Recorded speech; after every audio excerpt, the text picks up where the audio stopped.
The Economist magazine, it describes Gaza as, quote, a human rubbish heap. The leading UN official on Gaza describes it as, quote, a toxic dump. For the people of Israel, Gazans are vermin.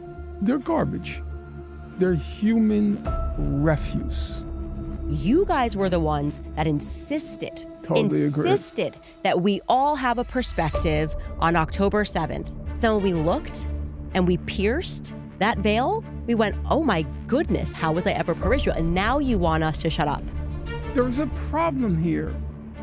A billionaire class of Jewish supremacists are now flagrantly using money as a blackmail weapon to silence not just criticism of Jews, but silence criticism of an ongoing genocide.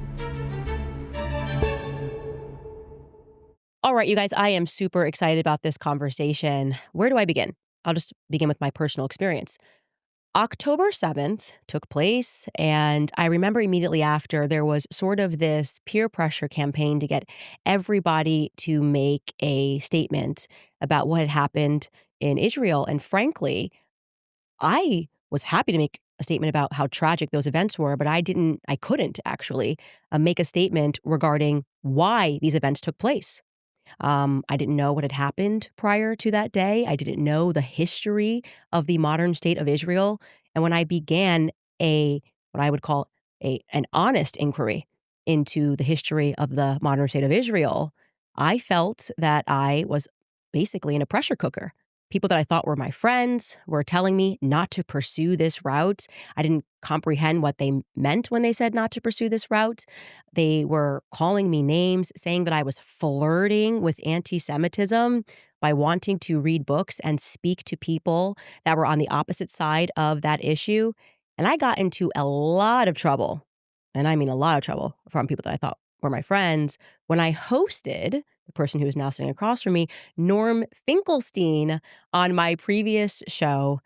And the things that he told me about Gaza were shocking. It was especially shocking because this wasn't from someone that they could easily describe as anti-Semitic, giving us history, which he's going to tell you about today. Very important discussion. And he's also an individual that I thought, quite strangely, none of the people who were peer pressuring me were willing to debate. If Norm Finkelstein is wrong, and he could be, why wouldn't the most prominent voices of the pro-Israel debate be willing to sit down with him and have that discussion? We're going to figure out why. Norm Finkelstein, welcome to my show. Actually, mine, totally owned by me. I can host you here. Well, thank you so much for having me on the show. So just in case my audience has not been introduced to you, I would first just sort of like you to, and we're going to get to your books, which are amazing, to kind of tell them your backstory and your credentials and what happened despite the fact that you were so credentialed. The backstory is there's a personal element and there is a professional element. The personal element is that I am the son of survivors of the Nazi Holocaust. Both my parents were in what was called the Warsaw Ghetto. The Warsaw Ghetto was repressed after an uprising in April 1943. There were about 20 to 30,000 survivors of the Warsaw Ghetto uprising, and they were deported to Majdanek concentration camp. And both my father and my mother were deported to Majdanek. My mother ended up in 2 slave labor camps after Majdanek, and my father ended up in Auschwitz, and he was in the Auschwitz Death March. Every member of my family, apart from my mother and father, on both sides, everybody was exterminated. There were no aunts, there were no uncles, there were no grandparents, there was nothing.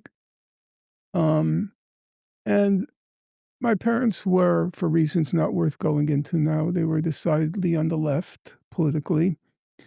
And it had a very deep impact on me growing up.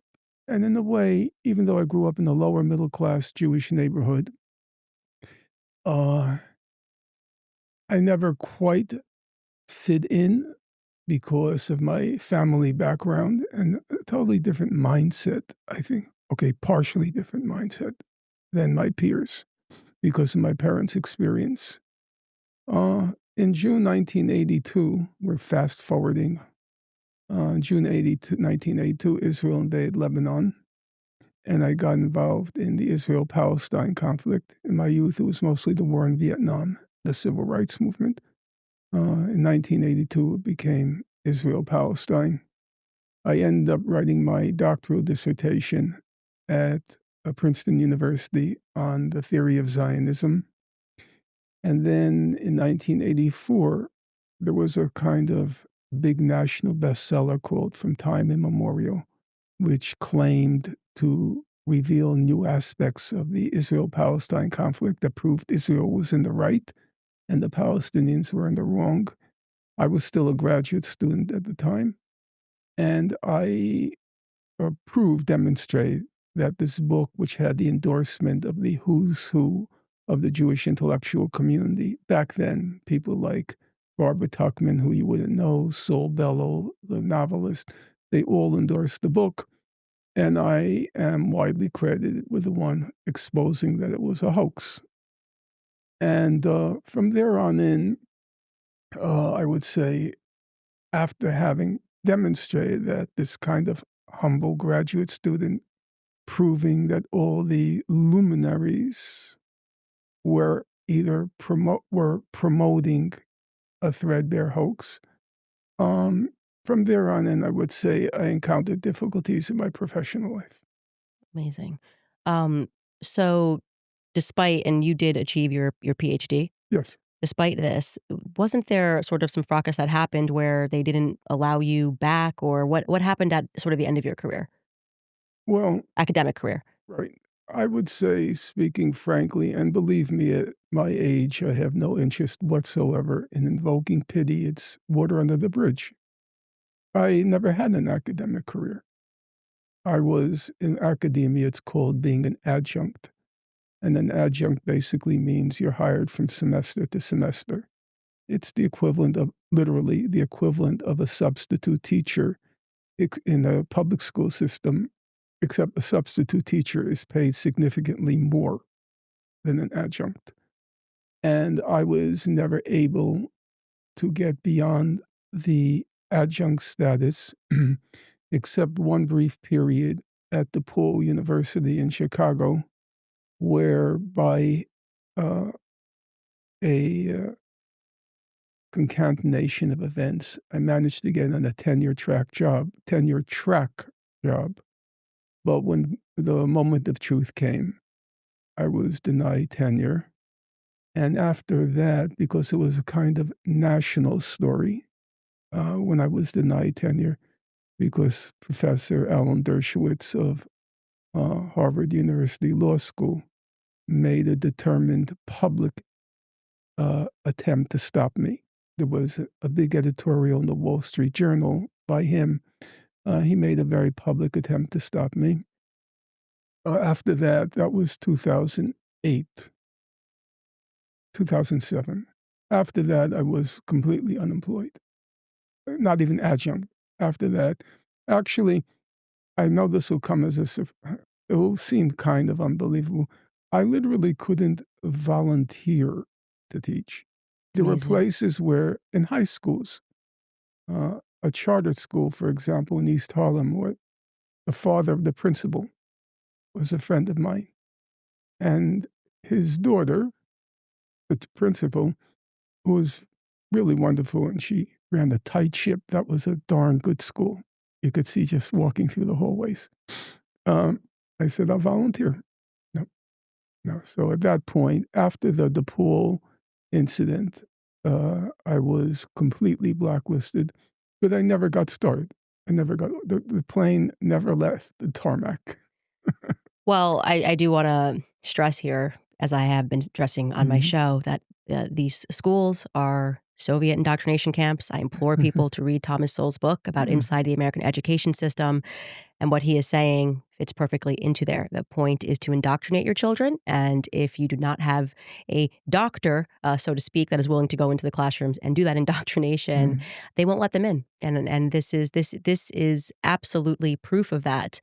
Okay, so I want to sort of give the same background because you were a major piece of me waking up and realizing that I knew nothing about Gaza.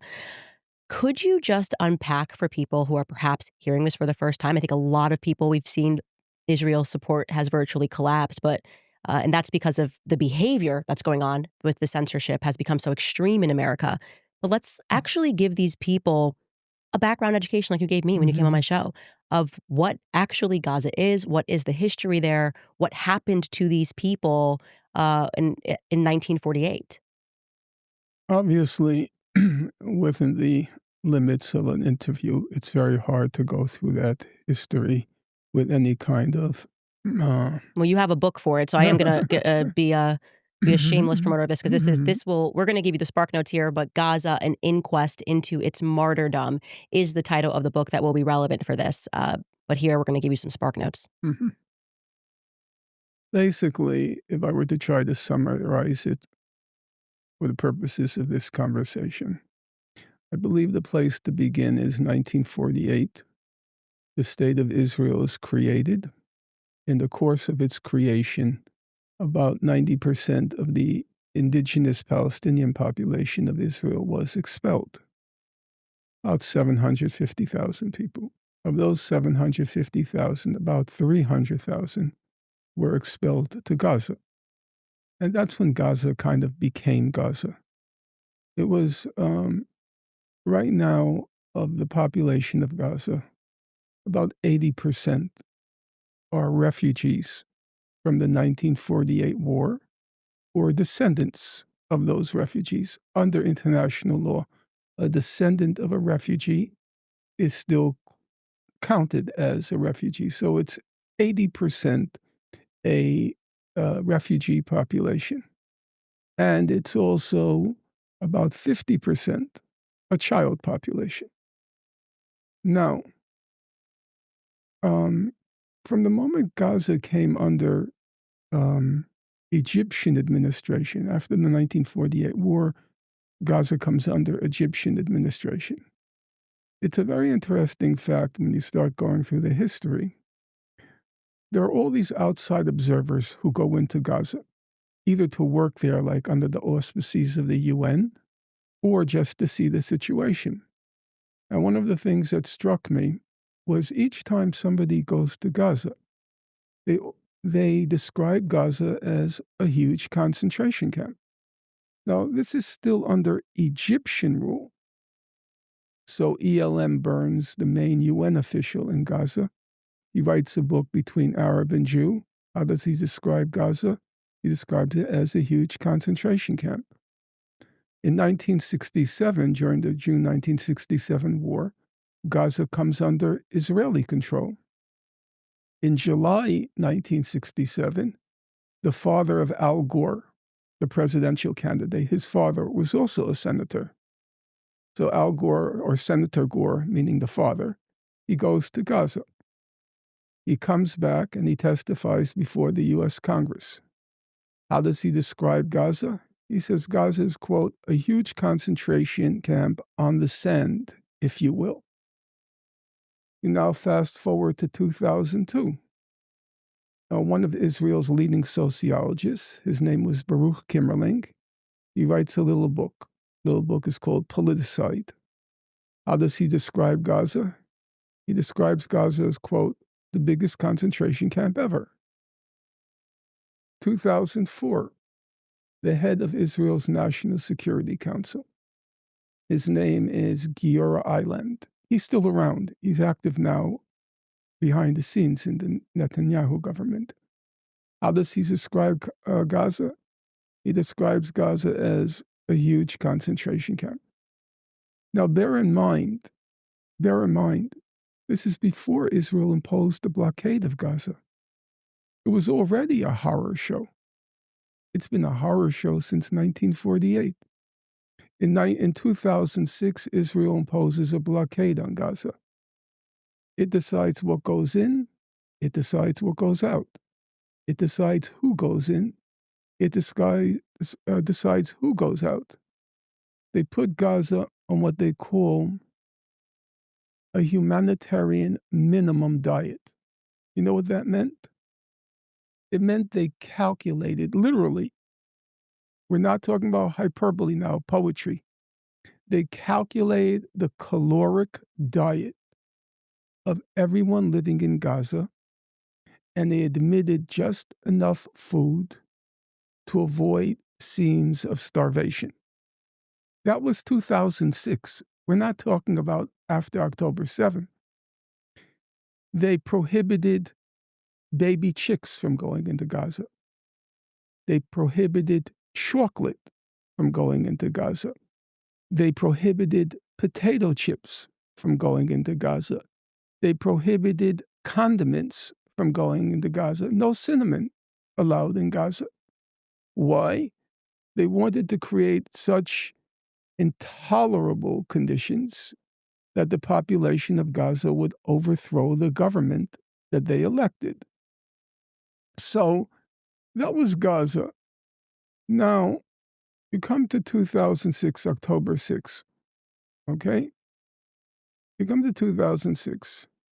The Economist magazine, which you know is not a flaming liberal magazine, it describes Gaza as, quote, a human rubbish heap. The leading UN official on Gaza describes it as, quote, a toxic dump. 60% of the young people in Gaza, the people who burst the gates of Gaza on October 7th, 60% of them are unemployed. All they have to look forward to when they get up each morning is to pace the perimeter of this tiny parcel of land, 26 miles long, the length of a marathon, 5 miles wide. That was Gaza. It was exactly what the UN officials said, exactly what Al Gore's father said, exactly what the head of the Israeli National Security Council said. They were born into, they languished in, and they were destined to die in a concentration camp. It was like an elephant burial ground, really. And when I struggled after October 7th, I've said this many times, but it's a fact. It's not a drama point. You know, what happened October 7th was awful. There's no doubt in my mind about that. The magnitude was significant. 1,200 people killed, about estimates, it's not an estimate, close to 800 of them civilians, 400 combatants, Israeli IDF members of the Israeli Defense Forces. So a significant number. Can't get around that. I know there are all sorts of stories about Israel having killed a large number. I've investigated as best I can. And I'll admit, you know, there's still room on the margins for error, but I think was committed by Hamas. And so how do you reckon something like that? But in politics, there are many levels. There's the facts. There's your political judgment. There's your legal judgment. There's your moral judgment. And they don't come directly from the facts. They do not. They go through many filters or sieves before you get a moral judgment. And when I started to try to think it through, I came upon in my mind the Nat Turner Rebellion.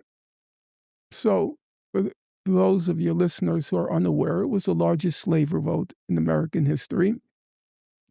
And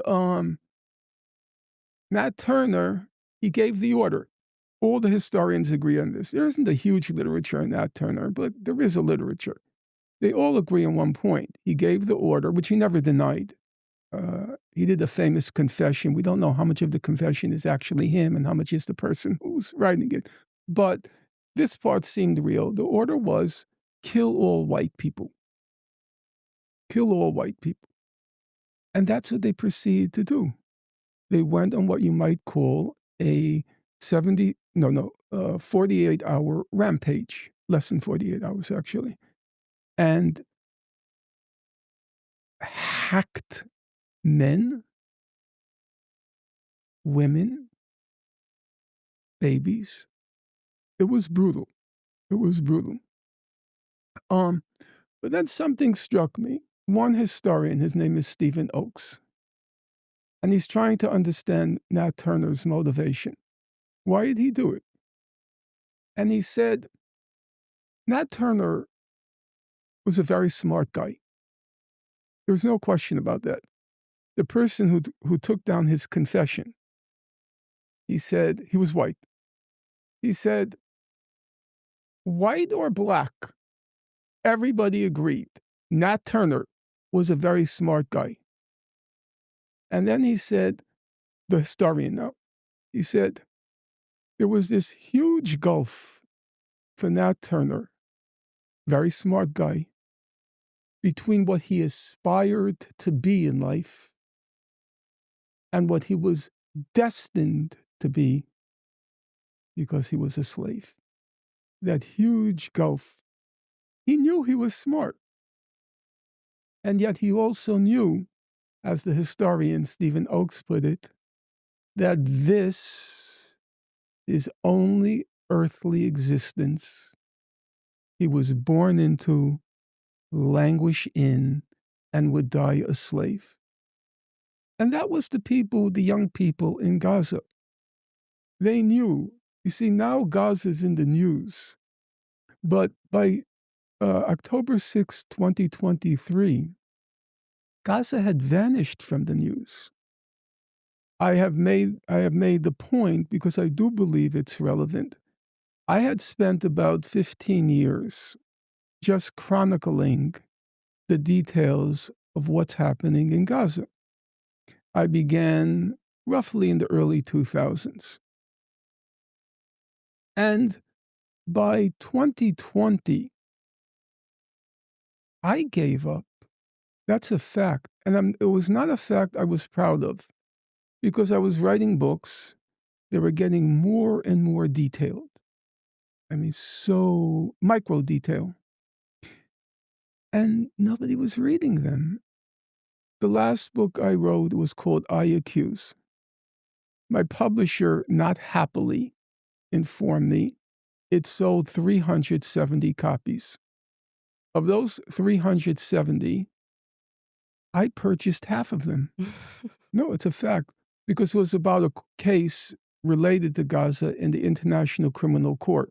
And I was hoping to influence the court through my research. So I was going to present it to the ICC.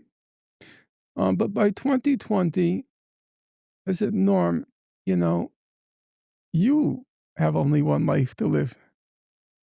And am I just going to stubbornly persist in the face of the fact that nobody cares?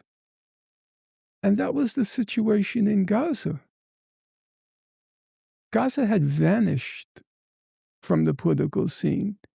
By October 6th, 2023, all the talk was about whether Saudi Arabia, would join the Abraham Accords.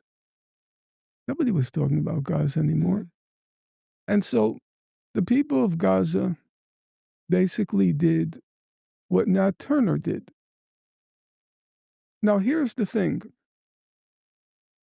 Imagine an account of Nat Turner that doesn't mention he was a slave. Just this crazy religious fanatic. He was a religious fanatic. No question about that. Nat Turner was a religious fanatic. He used the language of the Bible to try to make sense of his condition. That's what a religious fanatic meant. John Brown, who led the insurrection before the Civil War, he also was a religious fanatic. He deeply, fanatically believed slavery was an abomination. to the point that, you know, I don't want to get off on a digression, but when Frederick Douglass, the great abolitionist, when he went to meet John Brown, uh, Douglass comments in one of his, he had 3 autobiographies. In one of them, he comments, he just wouldn't stop talking about slavery. He said he was boring. He was a fanatic. He was Johnny One Note, John Brown, only about slavery. And Nat Turner, too. He was a religious fanatic. But imagine if you tried to make sense of the Nat Turner rebellion by focusing only on his religious fanaticism, like the religiously fanatical Hamas, only focus on that and not mention the guy's a slave. Or mention, if it were the circumstance for Nat Turner, and it isn't, or mentioned the fact that Nat Turner actually, the rebellion was funded by money that one of the slave owners gave him.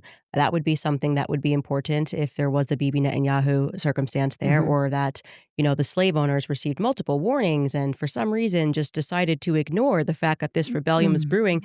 I mean, there's a lot of things. I've been to Israel, and it is. Charlie Kirk said it best immediately after, because he had been many, many times. Truly unbelievable. It's actually quite scary because every 15 feet there's an armed person. Mhm. They take their security very seriously. I mean, now people are speaking out, and I think a lot more is going to come out, because they have been censoring. Bibi has been lying, censoring, editing transcripts. I've been following the case against him pretty closely because there are Israeli publications that have been documenting everything. Obviously, he's not well liked. By the people in Israel. They were taking to the streets to protest him, but it is almost unbelievable, that circumstance. Plus, when you add to the fact they intercepted a document, right, way earlier that said 200 hostages were going to be taken by Hamas.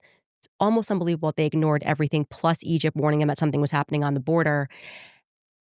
I have never bought that there was not that it took place. Of course, it took place and it was terrible, but that it wasn't intentionally allowed. And I truly believe that in my soul after I saw the footage prior to October 7th of Bibi Netanyahu. I'm not sure if you've seen this, but he thinks he's off record. He says, put the cameras down, like off record. And he starts detailing a plan where he's like, we got to hit Gaza so hard that they can't go back. And so they sort of needed a pretext of sorts. And do I think Bibi Netanyahu is evil enough to sacrifice his own people? Yes, a million times over. What's been happening in Gaza is a tremendous evil. And I don't think we will truly know the full picture of how evil it was until Bibi Netanyahu is removed from power and we're able to see the transcripts that he's blocking of the conversations he had that day with his cabinet. Look, obviously, there are areas of interpretation here, Mm. and I don't want to pretend as if I have a monopoly in the truth. If you look back at 9/11, okay, our own September 11th, if you look back, and there were many people who wrote at the time, there were a lot of people in the national security establishment who had reports that there was going to be an attack. They came in, the reports came in, no question about Mm. that. You have to remember, when you are a state the size of the United States and the power of the United States, you're going to be getting each day 10,000 intelligence reports about possible terrorist attack here, possible terrorist attack there. The United States has a huge number of bases around the world. Mhm. So you're always getting reports. But a intelligence establishment has to rank threats. Mm. And they ranked the Osama bin Laden threat low or lower than it should have been ranked. In the case of Israel, here we're free to disagree. Israel it's a Jewish supremacist state. That's not my opinion, okay?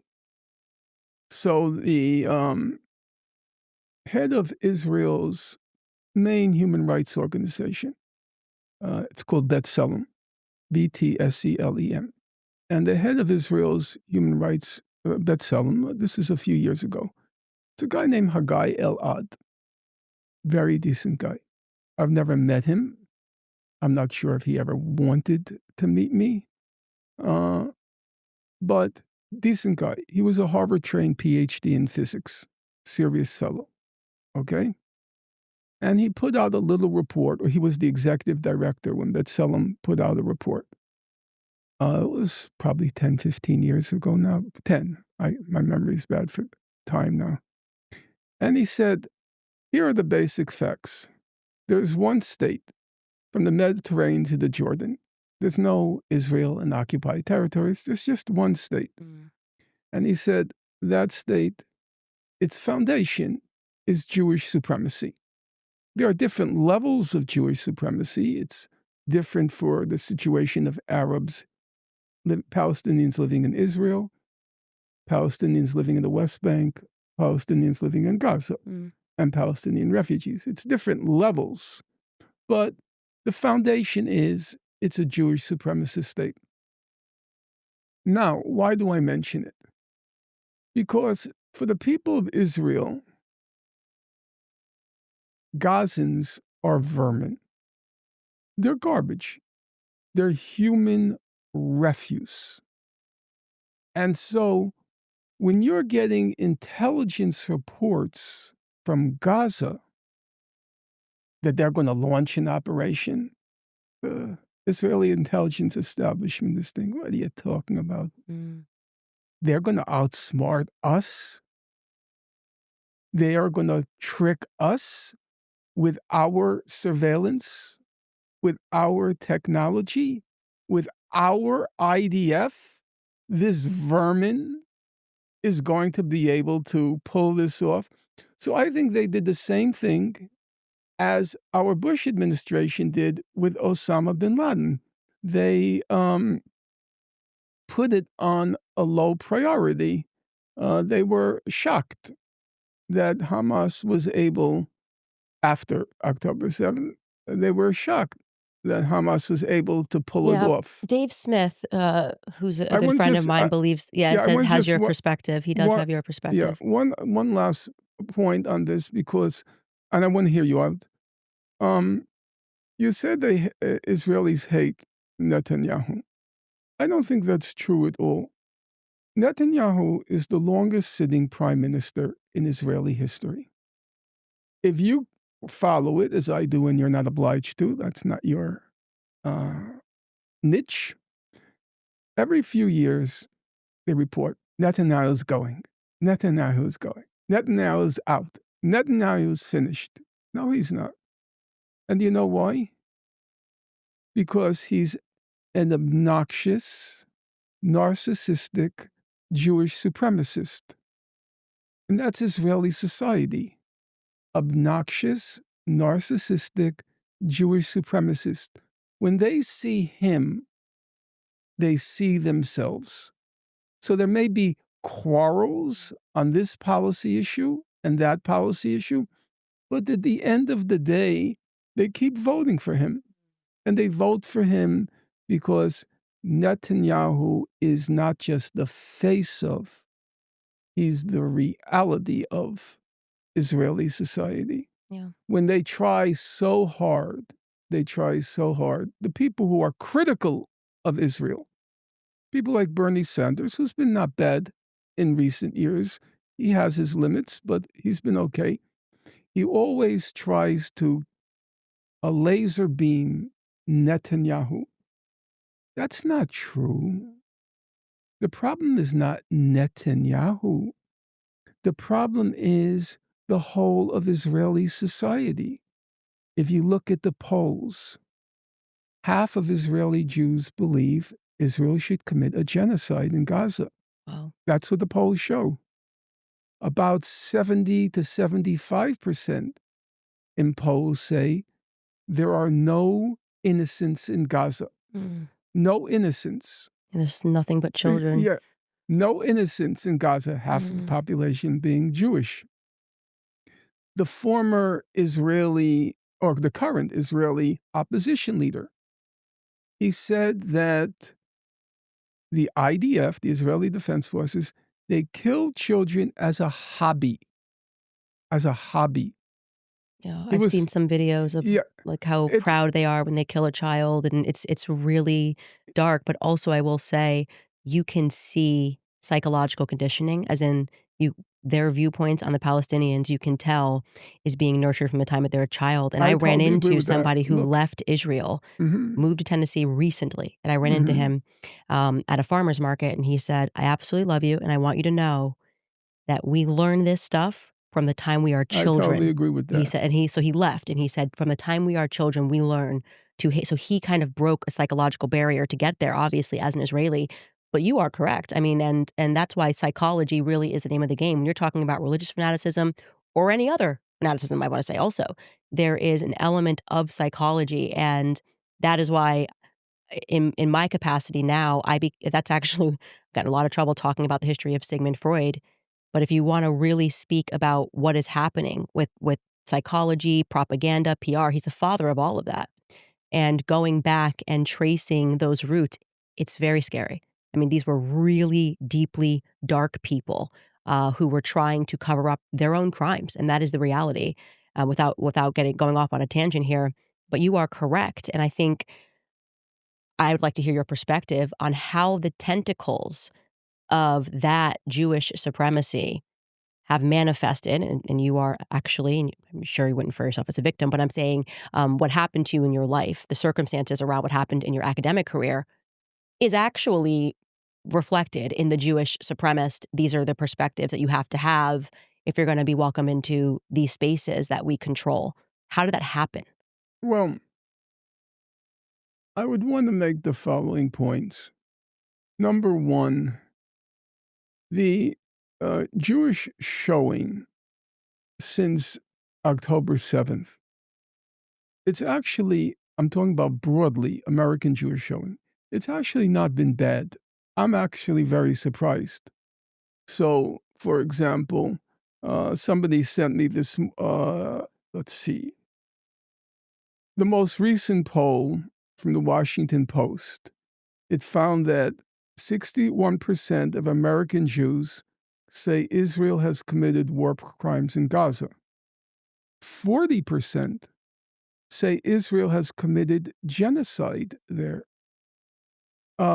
And about half are opposing what Israel is doing in Gaza. It's about 10% less than the American people in general, but it's not a bad showing.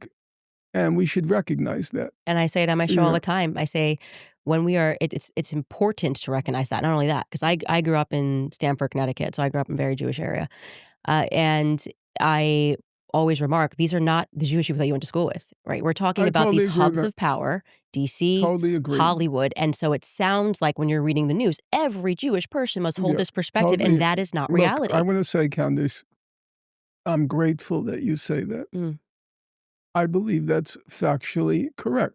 yeah, If you remember the first demonstrations against the genocide in Gaza, the biggest ones were led by Jews at Grand I Central remember. Station, at the Statue of Liberty. It was deeply moving. And they were very active. Jewish students were very active in the encampments Mm, around the country. they were. But, And they didn't get the same but, showcasing in the media. They tried to pretty much squash it, but it was there, and that's but important to state. within that context, where, as I say, the results of the polls aren't bad, in my opinion. Within that context, you use the word hubs. It is a fact, and one has to, in my opinion, face it because it's having real consequences. There's a Jewish supremacist billionaire class which is exerting a huge amount of power and muscle up front Mm, and behind the scenes. So I would just go through a few examples. Can I throw one at you?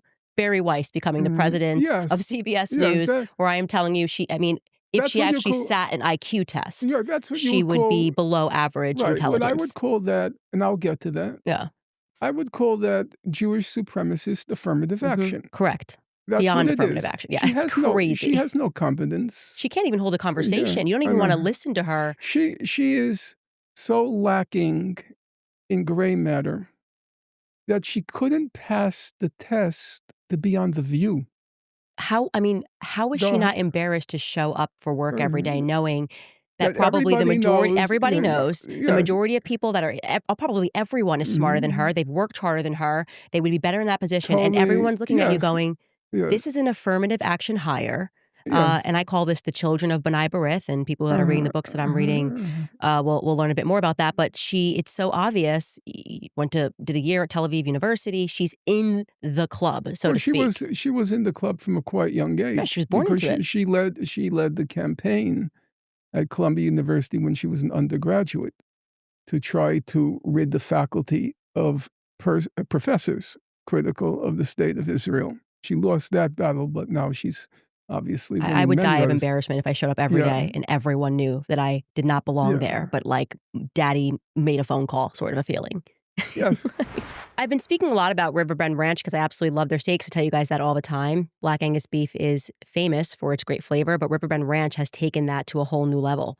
Because over the last 35 years, Riverbend Ranch has been creating an elite Angus herd by using ultrasound technology to select genetically superior cattle with a focus on flavor and tenderness. Each year, Riverbend Ranch provides about 850 elite Black Angus bulls containing these special genetics to over 260 Western U.S. ranches. Those partnership ranches receive a substantial premium from Riverbend Ranch for raising those calves without the use of growth hormones and without antibiotics. And every fall, the calves containing these elite genetics return to Riverbend Ranch to spend the following summer in lush mountain pastures. So when you purchase from Riverbend Ranch, you are not only supporting the 64 cowboys and their families who work on the ranch, but you're also supporting the over 260 other U.S. ranches and the hundreds of American families who work on those ranches as well. It's born in the USA, raised in the USA, processed here in the USA. The meat is aged to perfection for 21 days, and it's shipped directly from their ranches to your home. So this is not your average Black Angus beef. This is more flavorful, it's more tender than even the best Angus beef that I've ever tasted. Right now, if you head over to riverbendranch.com and use promo code Candace at checkout, you'll get $20 off your first order. Trust me, you are going to be very impressed. Visit riverbendranch.com and use promo code Candace. Jumping in here to tell you guys about Preborn, because you know I love them. I've watched so many people who I'm close to be vilified for standing up for the truth. I, of course, have dealt with that myself, but I have also seen something else, which is a lot of courage right now in this moment. I don't play defense anymore. I don't water down what I believe to be palatable because silence, I have learned, is not kindness. It's actually consent. And right now, the greatest silence is surrounding the topic of the lives that are ended before they even take their first breath. We're going to call ourselves defenders of life, then we need to act like it. That's why I'm asking you to join me to fight back with action, with truth, and with love. For just $28, that is what it costs to give a free ultrasound to a woman that's in crisis and considering an abortion. $28 will help her save a life that's growing inside of her. It gives her the truth that our culture does not provide. So don't sit this one out. Don't wait for permission. Be bold, be clear. We should be unapologetically pro-life. Head to preborn.org/Candace right now. Give $28. You can also give 10 times that amount if you can. This is the line that I think that we must stand on. We have to stand for truth and what's right. We need to save lives from abortion and stand firm in the gospel. Again, that is preborn.org/Candace to provide an ultrasound for just $28. So when very shortly into October 7th, I'm asked to do a debate, and I said, fine, by Lex Fridman. He asks me to do a debate. Surprised by And that. he says, I said, who do you want me to debate? He said, this thing called destiny. I didn't know what that person was. This thing called destiny. I You got said, a date with destiny. yeah, exactly. Yeah. You are my destiny. You know, I don't claim to a distinguished academic pedigree, but at this point in my life, I'm not debating a thing called destiny. So I said to Lex Fridman, thanks, but no thanks. And then by the way, I didn't know who Lex Fridman was either. I don't follow podcasts or things like that. I'm a book person, old fashioned. And then he gets back to me about 3 weeks later, and he says, "How would you like to debate Benny Morris?" I said, "Sure. Benny Morris is Israel's senior historian. I know his work very well, and it would be exciting for me, actually, from an intellectual level, to actually face him because I had written a lot on him." And then Lex Friedman says, "And Destiny." I'm wondering, why are you harping on Destiny? This random Yeah, streamer. So it was strange. strange. Mm. Exactly. It was so strange. I then thought to myself, if I refused, then it would look like I'm afraid to debate Benny Morris because he's Israel's senior historian and very smart. He knows his stuff, for sure. And I didn't want that to be broadcast far and wide, Finkelstein afraid to debate Benny Morris. So I said, okay, if he wants to come along with Benny Morris, this thing called Destiny, I said, okay, I'll do it. And I said, I'll debate with my good friend, very smart guy, Muin Rabbani, top of the line. And we have the same political outlook. So why do I mention it? A few months later, I'm having a conversation with a friend of mine, and he says to me, you know, Destiny was paid to be on with you. I said, no, nobody told me that. He said, yeah, he was, and he described it, because he was discreet, he described it as a Israel advocacy group, had groomed him to debate me, and had, I'm using the words he said, paid him handsomely to debate me. And it's an unimpeachable source. By the way, the person who told me this is not political at all. Just by coincidence, uh, he could say with absolute certainty, and I know it. Why do I mention it? Because at that time, this was like this first month into October 7th, it was a kind of a revelation. But now we're 2 years later. We're 2 years later. In the time that's elapsed, not one, not two, three Ivy League presidents were toppled. There's never been, I know the history of academic freedom in our country, I've written on it. There's never been anything like it. This massive assault. How was it conducted? It started with people like Bill Ackman, the billionaire. He threatens Harvard. You don't crush the encampments, you don't get alumni money. It was very, very straightforward. It was pure blackmail. And Which is, by the way, their favorite tactic. Financial blackmail comes yes, first. it was financial blackmail. If you look at the Harvard report on anti-Semitism, one Jewish alumni, gave Harvard $200 million. One alumni gave Harvard $300 million. Ackman, $50 million. And then there was a petition organized. My memory is, but the number probably increased vastly. The original version of the petition, 1,200 Jewish alumni from Harvard threatened to withhold the alumni contributions. And so, systematically, these college presidents are being ousted. I can quote to you, but I can't tell you the source, but I could tell you, no, you have to judge people by their track record, whether I have a track record of being accurate or inaccurate. When President McGill was deposed from the University of Pennsylvania, a person approached her who knew her to express commiseration with her situation. And she replied with 2 words, money talks. I can speak to that. I mean, I've lived it, and that is the first thing that happens, which is financial blackmail. And a lot of people want to know, well, why is this person doing this, or why are they not saying it? And like at the end of the day, they let you know you'll lose everything. And some people go, well, it's not risk. I'd rather just toe the line so that I can keep life as I know it. And so, yeah, the majority of people are facing that. They have families to feed, and they don't know how to restart because in most circumstances, it's all they've ever known. right? So you're talking about someone who's maybe been in the academia for a very long time, and they're going, not only will we forcefully kick you out, we'll also slap a tag on you and call our friends in the media, like a Barry Weiss when she was at New York Times, to smear you and libel you as an anti-Semite. And so you're asking for a type of bravery that I would say most people don't have. And they just go, I'm going to shut up. But Mm, the answer to that for people that are listening is take your kids out of the schools. You don't need these schools. I mean, what is the upside? You're paying an absolute fortune for your children to go to debt. The system is rigged anyway, right? You think they're going to have the same jobs they want their children to go on. What does it say about our society that Norm Finkelstein can achieve tenure, but an admitted child rapist like Jeffrey Epstein had a office at Harvard University? Like that wasn't what caused the billionaire backlash, which would have made sense. We're all pulling our money unless you get this person who doesn't have any sort of an academic career, by the way, off of our campus. No, and this was after he admitted and served time in jail. Jeffrey Epstein still had an office at Harvard University campus. And that's why I say to people, that's a Mossad operation, no matter which way you look at it. Harvard University, in my view, is running a Mossad operation.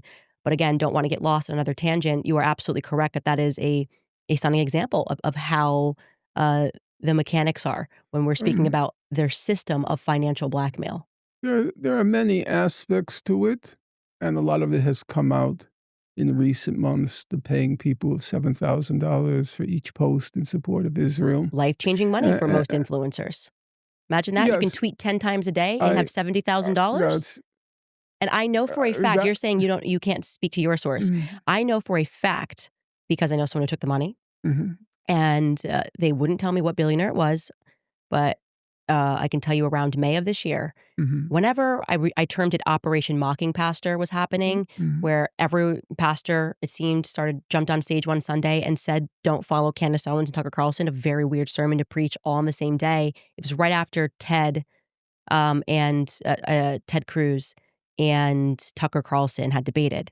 There was a billionaire that went out and offered what they said to me was an obscene amount of money for people to begin influencing by creating anti-Candace and Tucker videos. So that's how it works. I mean, that is just how it works. But I think before they were a little less arrogant and they wanted to be less obvious that that's how it worked. And now there's a panic happening, and so in their desperation, and this is what's happened over the last 2 years, they've just been sort of in your face. We're throwing money at the cause. We control everything, and we don't care if you know about it. Yeah, I totally agree with that, that now it's become, as I said, it operates in 2 levels. Part of it, it is remarkably in your face. Mm, Bill Ackman, a hedge fund manager, decides on his own who is going to be president of Harvard University. There's nothing like that in our history. Just the brazenness of it. and Uh, recently, how about but Bibi Netanyahu on camera yes, with as we American influence? I mean, this is, right, I said in commentary about this, a couple of years ago, if you said that Jewish people held power in media, you'd be referred to as an anti-Semite. Fast forward to today, and you have Bibi Netanyahu sitting down saying that I need this deal to go through on TikTok because that is a weapon that we need to be able to use in a room on camera yeah, with American influencers. So yes. that is just, and they're saying, how do we combat Candace Owens, Tucker Carlson? We don't have any power. I shoot this show in my basement. I'm not feeding into some web and getting paid from foreign influencers or being funded by Qatar. I mean, all smears and libels. And so what does that say when you have a foreign country leader, Bibi Netanyahu, saying that on camera? Y Well, I totally agree with that, the fact that he just blatantly says we have to control the media. I would say, in response to what you said a few moments ago, you said it does take a lot of courage to resist this. I would say there are levels of courage that it requires. So we'll take the most recent case that came out of, was public, of Van Jones. Van Jones is not a poor man. Certainly not. He got $100 million from Jeff Bezos. These are insurance policies. He gave Obama $100 million. He gave Van Jones $100 million. Why? It's perfectly obvious because he knows at some point there's going to be a major strike at Amazon Mm. because it's a huge operation with a large number of people who are paid substandard wages. So he has an insurance policy. Make sure if and when that moment comes, Obama will be on his team. Van Jones will be on his team. That's a straightforward transaction, business Mm. transaction. But it's money, $100 million. So why does he do this? Why does he come on TV with his yellow ribbon? I live in an old Jewish neighborhood in Ocean Parkway, Brooklyn. There's literally a synagogue in every block. In some blocks, there are 2 synagogues. You walk up and down Ocean Parkway. It's all Jewish.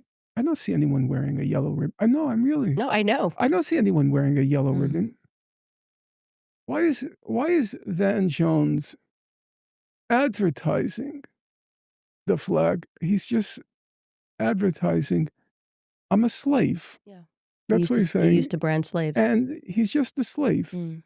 And This is how I feel when I see people in Congress. I mean, think about yeah, a presidential slaves. debate wearing Yeah, a flag pin from a flag that yeah, is it's not American. It's like yeah. you're just a slave. And he's wearing the yellow ribbon here. If there were any what you call truth in advertising, he would wear a dollar sign here, Mm. a dollar gold pin Mm. over here, because it's just money. It's such a revolting sight. And he goes on with Bill Maher and Tom Friedman, 2 Jewish supremacists, and they're laughing about dead Gazan babies. Very funny. They're laughing about. And the thing is, Van Jones knows they're not just laughing with him, they're laughing at him. Mm. Yeah. He's our slave. Yeah. And he doesn't have even that minimum self-respect and dignity. He makes jokes about dead Palestinian babies. So, let, Gosh, right, I didn't hear whatever joke that he said, and so oh, that makes my skin crawl. he said that if you open up TikTok, all you see is dead Palestinian babies, dead Palestinian babies, dead Palestinian babies, ditty, dead Palestinian babies. And he says, do you know why you only see that? He says, because the Iranians and Qatar are behind it. They are manipulating the media. But there's another possible explanation. You know what the possible explanation is? Maybe there are a lot of dead Palestinian babies. In fact, just the very first month, just October 2023, do you know more Palestinian children were killed just that first month Mm. than all the other war zones in the world combined in 2019, 2020, or 2021, or 2021. If you combine them, if you combine each year, every other war zone, this tiny parcel of land called Gaza, more children were killed. Mm. Now, it's about the minimum estimate. The minimum estimate is 20,000 children killed. Now, if you look at the human rights reports, it'll probably come as a surprise to you. You look at the most recent one, it's put out by the UN, the Navi Pillay Commission. Navi Pillay was the former human rights chief in the UN, and then she was on the tribunal, the president of the tribunal on Rwanda. She's from South Africa. They report Israel targets children, Mm-hmm. targets them in the head and in the chest. Israel targets toddlers. That's the word they use. Targets toddlers in Gaza. They said in the report, in order for children who are suffering from malnutrition, I know you have 4 children, so you'll be much more uh, knowledgeable than me. They need a special infant baby formula. I guess it's a high protein infant baby formula. Israel bans it. But for Van Jones, with his frat boys, Tom Friedman, it's all Qatari and Iranian propaganda. But and what's interesting about that is they cannot produce a shred of proof that anybody is funded by Qatar. It's a literal talking Yeah, point and that has same. been fictionalized by Bibi Netanyahu's agents. You have to register under FARA every time you take a meeting. They cannot produce one shred of proof to that effect, and yet all of the proof is here that actually Totally everyone agree. is funded by Israel in America. And so you just go for Van Jones. I mean, I can't imagine going to bed every night and just realizing it doesn't matter how nice your house is, you're still a slave. You're still a slave, and And to advertise it, the yellow ribbon. yeah, Who wears the yellow ribbon? mhm. Does Ben Shapiro still wear it? Did he used to wear it? I think he used to. I'm not sure. But currently, this is 2 years later. Mm. I don't know anyone but he still wears it. Just to show, I'm sure it's in his contract. If you wear the yellow ribbon, an extra $1,000, a bonus, $1,000. But and Yeah. and and that is it's really important for people to know that how the dynamics work because they do this through charity, and I know that there are other people that are working on a report on this now because it's become so obvious of how they will even give people the permission, these influencers, to say, "Well, I'm not taking any foreign money." Okay, nobody expected that you were receiving a check from Bibi Netanyahu. What they do is they'll flood the zone and they'll give money to like the International Fellowship of Christian and Jews or put money into a church, and then those individuals will then give money to influencers. It's like it's such an obvious game, and it's I will say on the quote unquote Christian side of things, we're seeing that people are awakening to these pastors that are going on these multiple trips to Israel and coming back and telling their congregants that no matter what, they have to support Bibi Netanyahu. I mean, it's nutty, but I'm happy because it does seem as though we are reaching this inflection point where the correct people who, and the honest people, rather, who have been telling the truth for a very long time are finally getting their day. I would say public opinion is shifting for sure. You know, um, I'll return to that in a moment. As I said, there's such a complete unwillingness to see the situation you're placed in when you are, um, uh, you're just a slave for these folks. So you take the case of Barry Weiss, okay? And there are people who work in her outfit who are not Jewish. She wrote a little book. It was a stupid book. It was it was a comic. It wasn't a book. It's sort of I teach, and it was something you get from a a, a, a paper from a freshman paper. And how does she end the book? Let me just quote. This is how it's a book about anti-Semitism and how to fight it. Like she knows about fighting anti-Semitism. Here she writes, "This is the force of who we are. We are a people descended from slaves who brought the world ideas that changed the course of history. One God, human dignity, the sanctity of life, freedom itself. This is our inheritance. That is our legacy. We are the people commanded to bring light into this world." I mean, these are just, that's a passage you would, if you replace the proper noun, it's something you'd read in Mein Kampf. That's their mentality. These are Jewish supremacists. And what did they think of a Van Jones? What's going through their head when they see a Coleman Hughes? They'll never What do they think? they'll never Just be us. complete Yeah. contempt. Mhm. Complete contempt. our slaves, Mhm. you know? 100%, yeah. It's pitiful, Mm. really.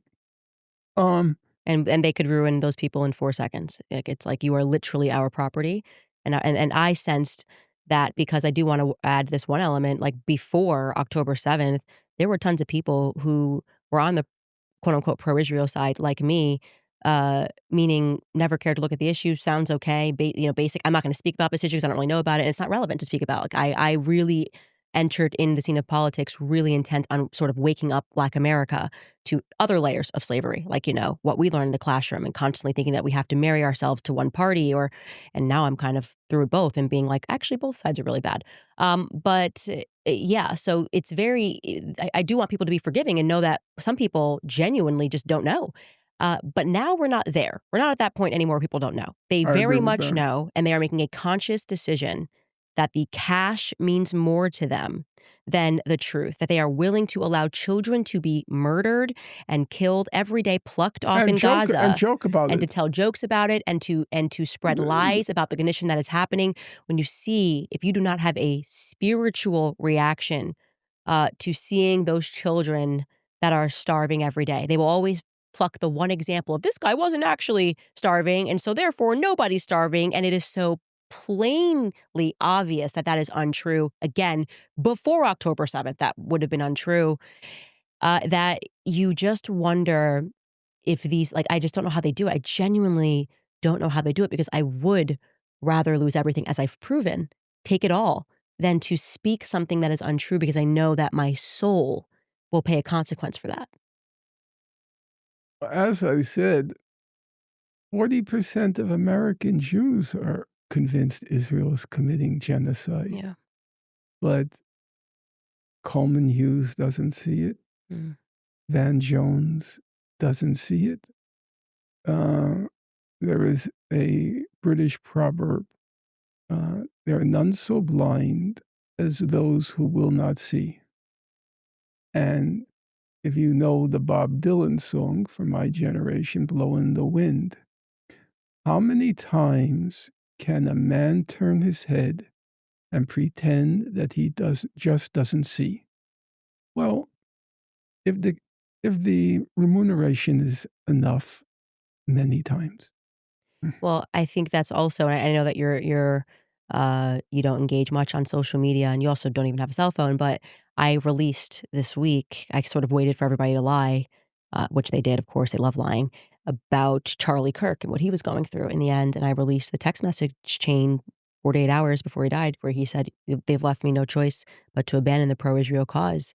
And I really think that the best person that put it very plainly, like, if you lost Charlie Kirk, who was actually so committed to Israel, for him, as he started evangelical Christian, and then he couldn't unsee, and he said explicitly in his message, because of Jewish behavior, and we know what he meant. He didn't mean all Jews in America. It's like that power that we are talking about that happens, and the way they were treating him as if he was, suddenly he woke up and realized, like I did, "Oh, I thought that you guys were supporting me because you were my friends. I thought you supported me because I will pursue the facts. I thought you supported me because you want me to have a platform because I will speak truth to power."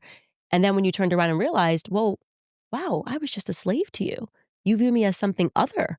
And for Charlie, I think he was realizing at the end, or maybe he never understood it, that if you take the king's shilling, you fight the king's war. Well, there's a proverb. I'm not familiar with that proverb, but there's he who pays the piper calls the tune. Mhm. And Mhm. what do you do when you have a not-for-profit 501(c)(3) that has taken millions of dollars? And Bob Shillman was one person who took $2 million away from him instantly if he didn't, start peddling the correct talking points about Israel, and he was just done in the end. Mhm. And then, he died, so it was no longer a problem, but they then rushed to misrepresent and to pretend that that period didn't happen. He literally told Bibi Netanyahu on the phone, no, because they were panicked about losing Charlie. He calls and Mhm. invites him to Israel, and Charlie said no. And yet Bibi then rushed to lie, or I guess to not tell the whole truth when he says, I called him 2 weeks ago and invited him to Israel. It's like, and what did he say, Bibi? What did Mhm. Charlie say back to you? So it is. Yeah, we see that story playing out right now where you see the fight to make sure that they control people that genuinely, like me and Charlie, believe that they were just our friends and believed in our mission to just tell the truth no matter what that truth is. Which means that naturally, if you're interested and committed to truth, your perspectives will change with more information, which is what happened to me. My perspective changed because, well, not even more information, just information in general, in large part thanks to the work that you're doing and people like Dave Smith. And yeah, it really woke me up to what happened there. There is the money issue, and then the money issue is combined with the wholesale assault on academic freedom and on freedom of speech. Uh, so we'll just take a recent example. There were several young people, they were what's called non-citizen immigrants here, people like Mahmoud Khalil at Columbia University. And they were rounded up, sent off to strange places. In some cases, were things like literally writing an op-ed in the tough school newspaper. That's it. Critical of the administration because of its support of Israel, de facto support of Israel. And there was 2 weeks ago, a decision came down in Eastern District Court on this whole case with these guys, okay, who were arrested by ICE, put in strange places. The guy who wrote the decision, his name is Judge Young. He was a Reagan appointee. So we're not talking about a Hamas supporter, a Reagan appointee. And he wrote a 161-page decision. And he said, non-citizen immigrants, they have the right to free speech. That's in our jurisprudence. They have that right. Number two, he said they didn't say anything that crossed any line. They supported the Palestinians. They didn't support Israel. This is America. Mm. You have the right to free speech. You yourself might be surprised. Our Supreme Court has ruled you have the right to advocate the violent overthrow of our government. The violent overthrow of our government. You have that right. That's what our Supreme Court ruled. Our Supreme Court ruled you have the right to burn the American flag. During the war in Vietnam, there were a large number of demonstrators, myself included. You may not like it. I'm talking about our laws. We chanted, ho, ho, Ho Chi Minh, the NLF, National Liberation Front, is going to win. Mm. Nobody got arrested for that. Nobody got pulled up off the street for that. There were literally millions of people chanting things like that. Now these young people in the encampments, they're chanting things like, from the river to the sea, Palestine will be free. I don't like that slogan personally, but that's their right. This is America. And the judge ruled, Reagan appointee, he's 85 years old, he says, by not letting them speak, rounding them up, sending them off to strange places, he says, quote, you're terrorizing, that's the word he used, you're terrorizing people's right to free speech. He said when ICE puts on the masks, you know what he said? I'm quoting him word for word. These are cowardly desperados acting like the Ku Klux Klan. That's the words he used. Who was behind this assault on our freedom of speech? The Trump administration. No, the Trump administration, you could say broadly, but on the specific issue of the encampments and Israel and Palestine, that was the Jewish billionaire class. The Trump administration. Yeah. But, so we're in radical agreement. But remember, it began under Biden. Yeah, The crux I'm the talking cr about when he actually Mahmoud Khalil, because yeah, I yeah, followed that case, right. and I was looking at I was l because I believed in Trump and I voted for Trump, and I agree with that part. they got But up there and they I don't pretended he want was some terrorist and they yeah. lied, and I'm like, "But he wasn't, and we were the ones that He's a said that we would fight for free he speech the was actually hardest." the mediator I at know. Columbia. He I was the know. I followed mediator, it, yeah. you know? So, it's a wholesale assault on freedom of speech in, our society, and it was led by these people, Mm. the same billionaire class.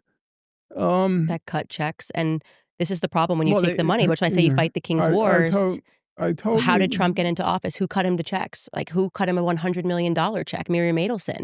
And so the presidency can be bought. Okay, there's no question. And yes, I think as all things in America, there is a certain level where you can outright purchase influence, and it's hard for us to recognize that. And I had to really come to terms with that.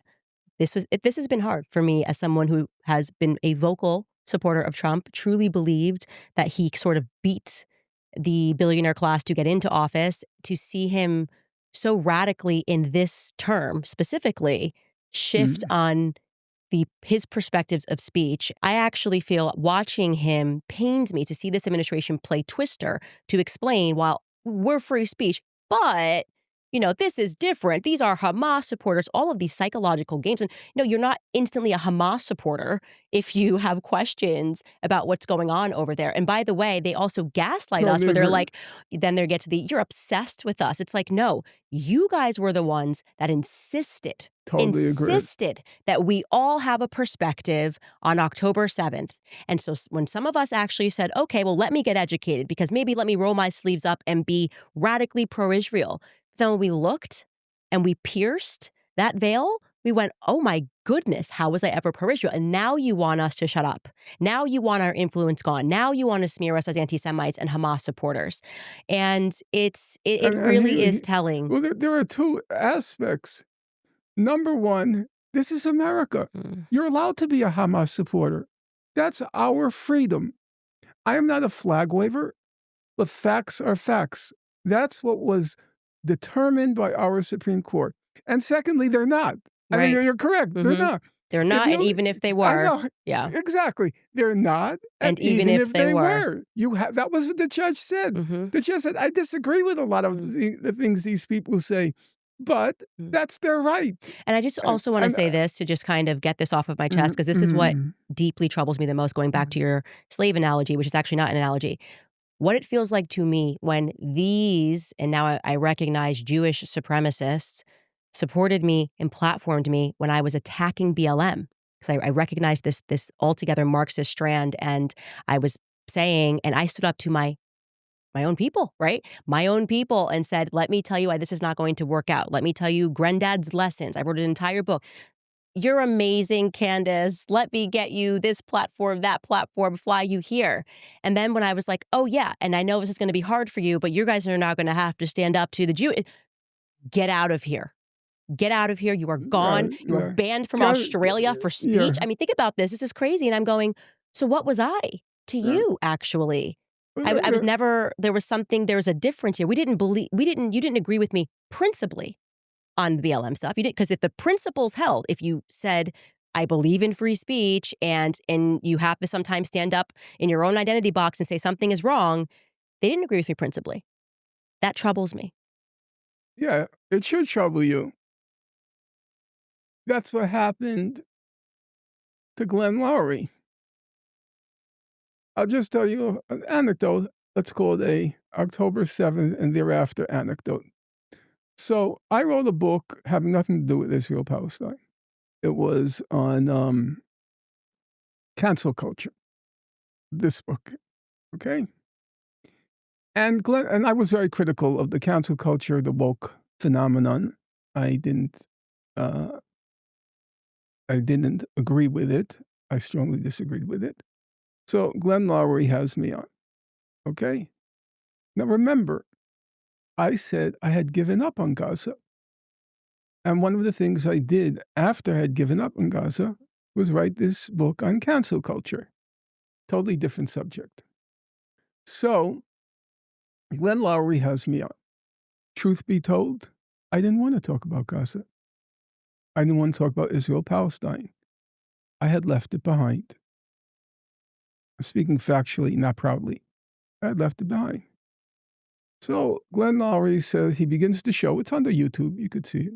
He begins the show by saying, I would be remiss in my responsibility if I didn't ask you about your views on Israel-Palestine. I didn't bring up the subject. He brought up the subject. Anybody curious, go watch the program. I had no intention whatsoever of talking about it. He brought it up.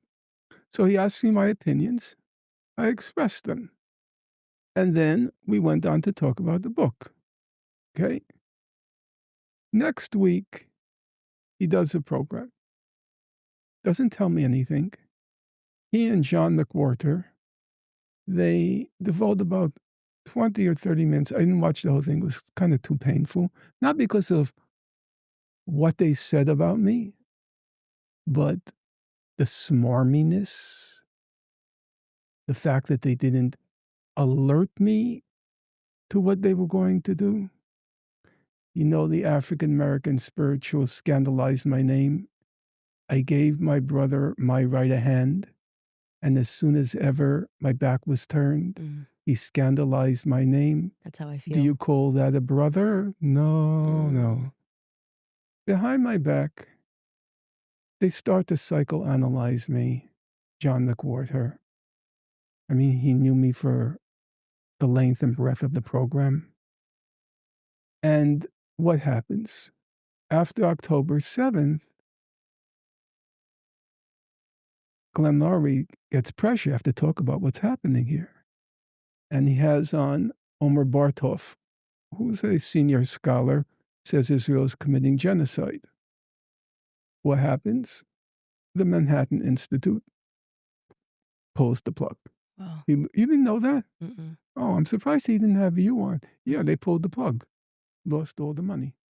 So, on this, John McWhorter, he says, every day these poor Jewish students, they have to hear all of this anti-Semitism at Columbia University.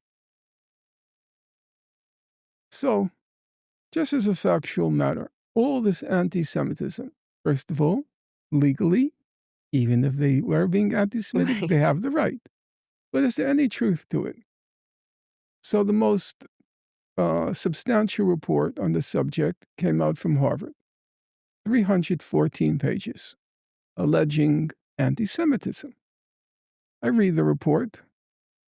I don't see anything. I said, probably missed something. That happens. I reread it. Actually, I see less. It's what Brianna Joy Gray would call a nothing burger. There's nothing there. So you try to figure out, here's the question. How could you fill 314 pages on anti-Semitism at Harvard when if you actually read the report, there's nothing there? Evidence of anti-Semitism, there's nothing. So then you see the trick. There's a little verbal trick. The trick is, they say, quote, for the purposes of this report, we are going to define anti-Semitism as any time Jewish students, in particular, they said, Israeli Jewish students, every time they feel that they're being excluded in the classroom or being excluded in extracurricular activities or they're being excluded in social life. That's going to be the definition of anti-Semitism. Well, what does that mean de facto? So there are all these Israelis who are coming over to Harvard after serving in Gaza, right?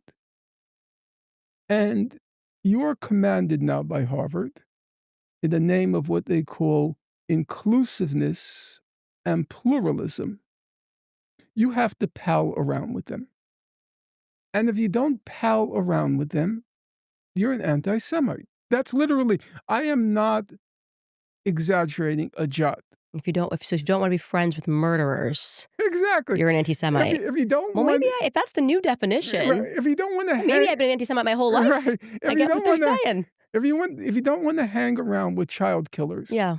you're an anti-Semite. If you If don't you don't want, like Jeffrey Epstein, I mean, if you don't like Jeffrey Epstein, you're an anti-Semite. I feel like well, people that abuse children also. I get what we're doing off definition. Okay, yeah. so So it's essentially a command coming from the top down that we have to normalize Mm. child killers.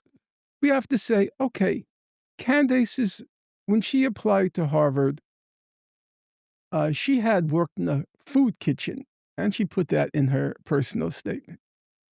And Joe here, he helped build a sanitation system in the Congo. Mm.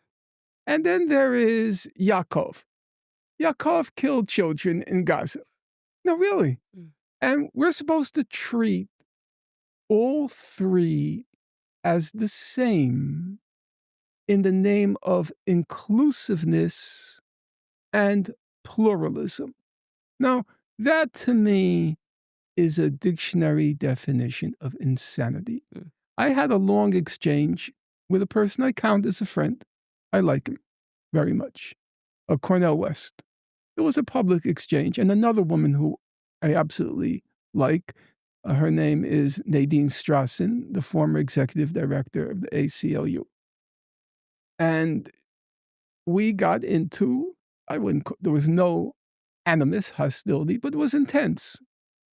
Because Dr. West's argument was, if we excluded everybody who had blood in their hands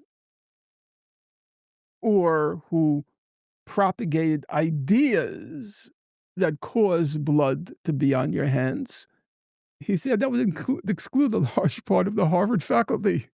You know, they're advisors to governments, and they write books which influence public opinion. Mm.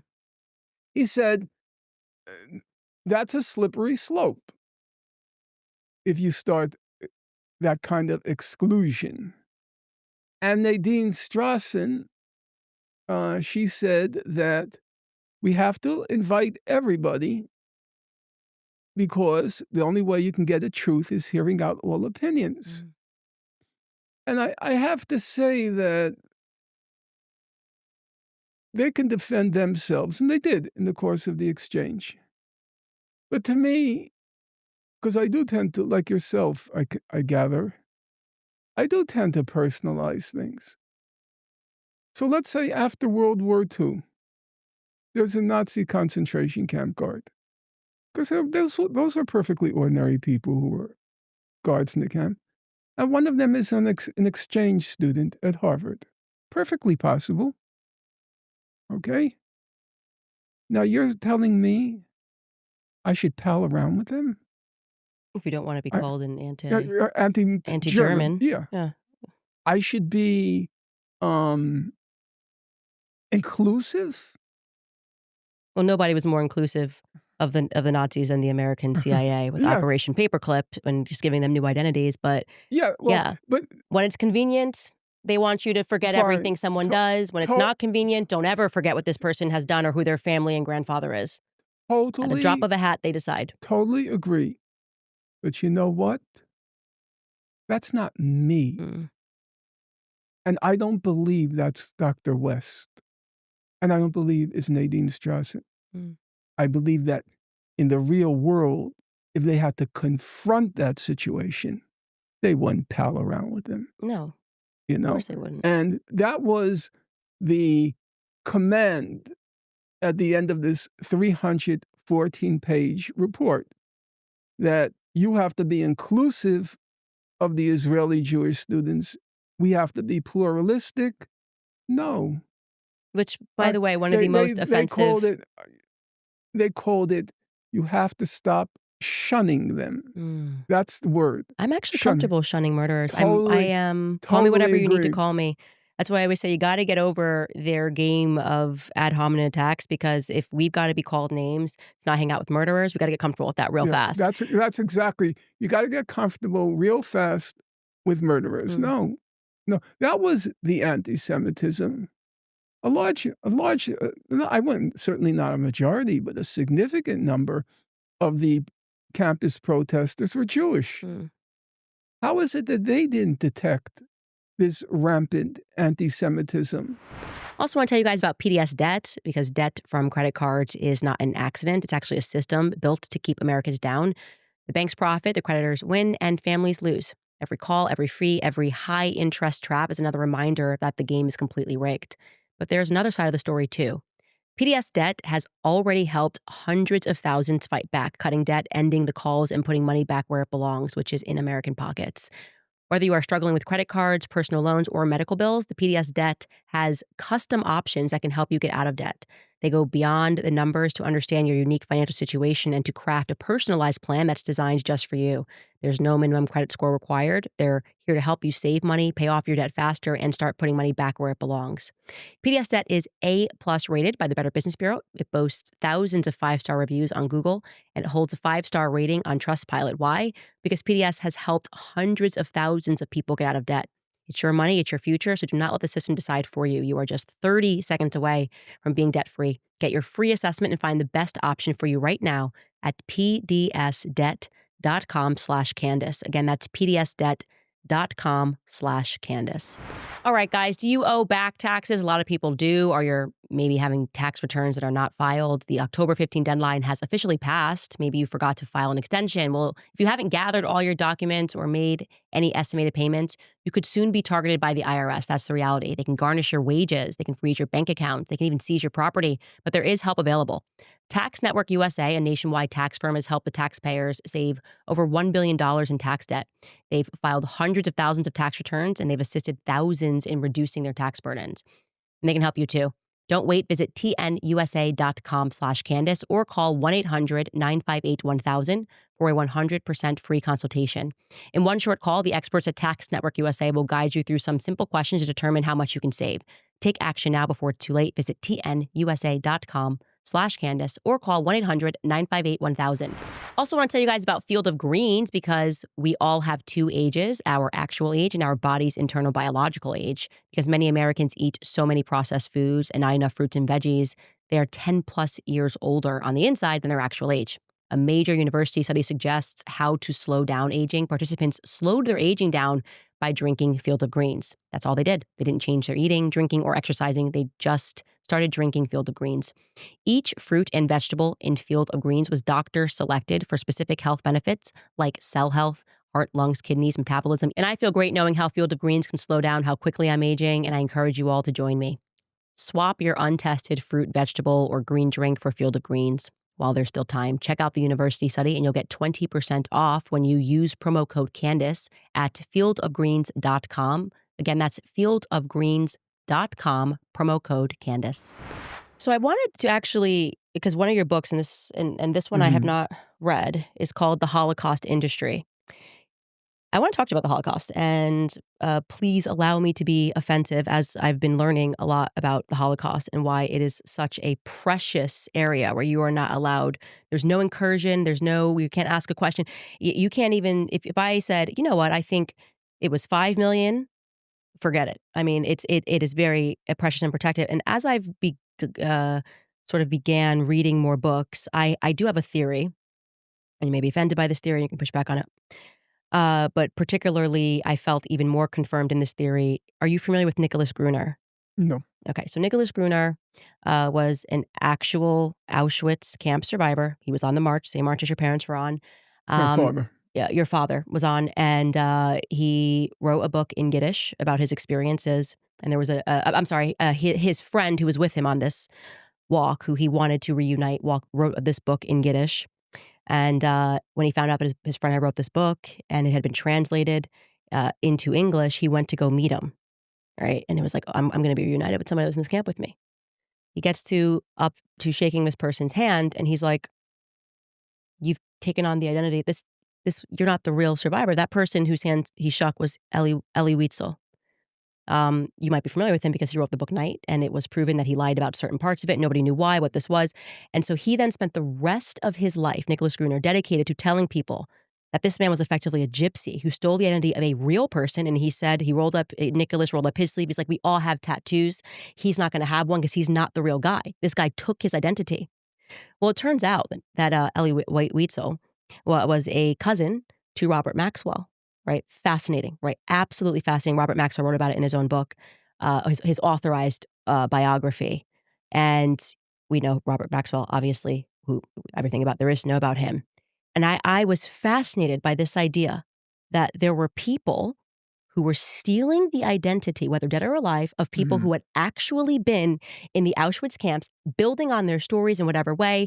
And it's sad that nobody knows Nicholas Gruner's name. People should know his name because he it was a um, it was a valiant fight, and he to the very end said there are people who are stealing our identities. And I go, I've got this feeling that happened a lot more than we think it happened. This is one guy, and by the way, Robert Maxwell then purchased a massive stake early on in McGraw Publishing, McGraw Hill, which means that, and then his wife was traveling around with Ellie Weitzel, and this guy was like, this was not prisoner number, whatever it was. He took his identity, and that's a really terrifying thing to think about, that people with power saw, okay, these people were in camps. Maybe they perished. We can take their identities, take their stories, whatever it is. He never found out what happened to his friend. He assumes he died sometime after the camp. And he did write, it was his friend who wrote the manuscript in Yiddish, and then Elie Wiesel adopted that. And now we have today, as you determine, a Holocaust industry. I'd like you to describe that, but just what I'm telling you, I mean, isn't that just the most terrifying thing Well, ever? um, we don't really know each other, and we're having a serious conversation now, and we should try to parse it, just mean analyze it carefully. Yeah. So let me give you, as I understand it, the situation, not just from family history, but from having read quite a lot in the subject at a certain point in my life, having read quite a lot, I would say almost obsessively because of my family history, and having written on aspects of it. um, the estimates are there was an extermination campaign by the Nazis. We don't know. Two main questions remain open. Two questions remain open. The two questions that remain open are when? When did it begin? That still is an ambiguous area. When did this Nazi extermination camp actually begin? Nazi extermination plan. And we still don't know with any kind of certainty why. What was Hitler's exact motive at that point? So the when and the why, they remain gray areas. Now, I have to be, for people who are listening, I have to be careful. I stopped reading about the subject about 20 years ago. Mm. So there may be new scholarship which supersedes what I have just said. But that's it. Here are the two crucial facts. One, I don't consider it crucial. The estimates by the best historians are between 5.2 and 5.4 million Jews were killed.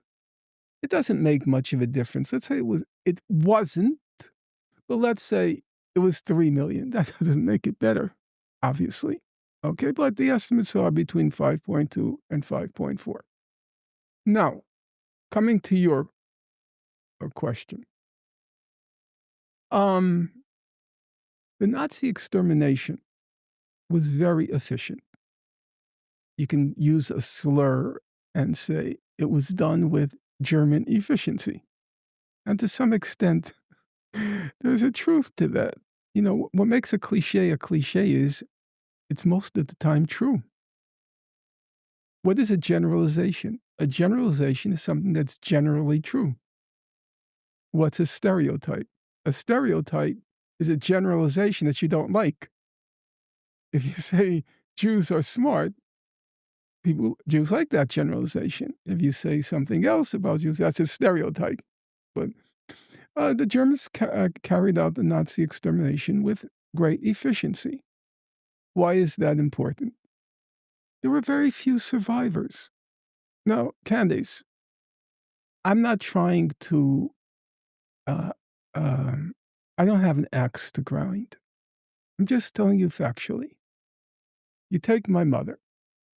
She had 2 sisters and a brother. Mm. They were exterminated. She had a mother and father. They were exterminated. My father, I don't know the details, but I know for sure he had 1 sister and 1 brother. These are taboo subjects in my home. Can't talk about them. So I don't know the detail. But I know they were wiped out. One of the reasons I wasn't bar mitzvahed, I did not have a bar mitzvah. And do you know why? I mean, there are many reasons. My parents were resolute atheists. Mm. But one of the reasons was there was no one to invite. You see, a bar mitzvah is a big family event. The cousins, the aunts, the uncles, and so forth. Of course, the person being bar mitzvah invites his or her friends, or it's his friends. The person being bar mitzvah or bat mitzvah. But the big thing, it's a family occasion. There was no one to invite. There was no one to invite because the Nazi extermination was very efficient. So the estimates are, at the end of World War II, the estimates are less than 100,000 Jews survived the Nazi Holocaust. Less than 100,000.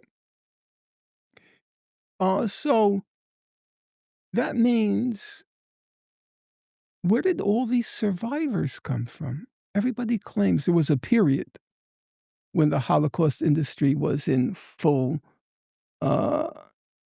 was very lucrative. There Mm. was a period where everybody claimed to be a Holocaust survivor. Yeah, that's kind of what I'm getting at. Yeah, they all claimed to be Holocaust survivors. They weren't Holocaust survivors.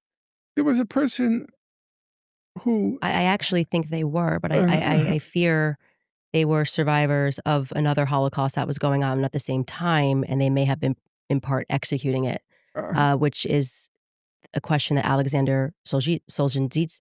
Solzhenitsyn writes, which is, Mhm, where did all the Bolsheviks go? mhm, And I think, and this is mhm, again a theory, while we're allowed to mhm. think, well, this is a good opportunity right now to take on the identity of people who perished and just I rewrite don't... history of I ourselves as the victims. And when I saw that Nicholas Gruner story, I was like, that's so terrifying because it's required reading coming up in schools. You have to read the story. I There's tons of Holocaust people that we could be reading your books, talking about your parents and mhm. what they lived through, and they picked this man. And There was... Look, I will get to the Elie Wiesel. I know it well. In fact, I'm not trying to promote the book. It came out 25 years ago, but write a lot about Elie Wiesel in the mm, book, okay? So, I remember my father, we both knew a person who had the tattoo. The only place there were tattoos were Auschwitz. Auschwitz, It was yeah. the only camp where they had the tattoos. Um, and I said to my father about this person, and my father had the tattoo. Uh, I always knew the number. It was like 028128, something like that. I had memorized the number, but now I've forgotten it. I said to my father, I said, "Do you think he was in Auschwitz?" And my father said, "No." And my father was not a conspiracy person. Yeah. No, he just said very matter-of-factly, non-judgmentally. He just said no. And I said to my father, I asked my father, "So where did he get the number?"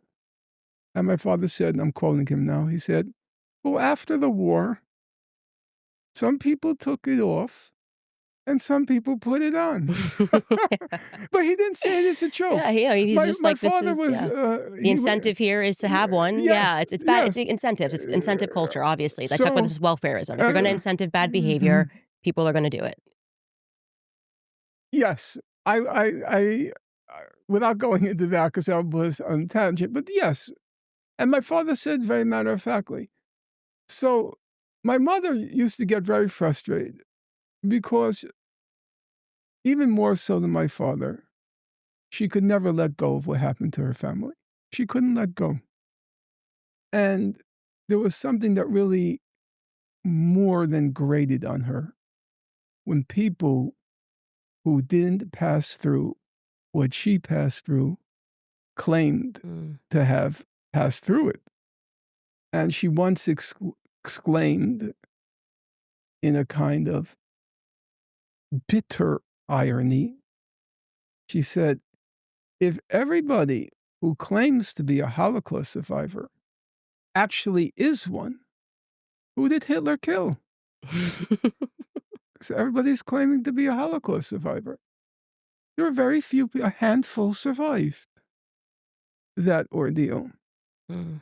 Now, Especially particularly in Auschwitz because there's so um, many were like, well, I was you said the tattoo. there were there were the death camps, and then there were the concentration camp death camps. There were both work camps and Auschwitz and Majdanek. I once spoke to the world's leading authority in the Nazi Holocaust, Raoul Hilberg, who was very kind to me. He was of your political persuasion. He was a right-wing Republican. He swore by the Wall Street Journal. I was at the other end of the spectrum, and I was a total pariah.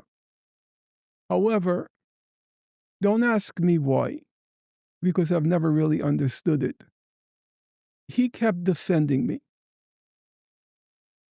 I was always very nervous around him. I didn't want to say anything wrong because he was kind of my savior.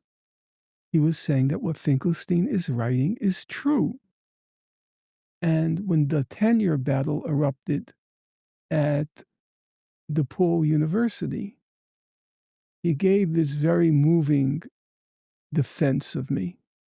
And he said that I told the truth.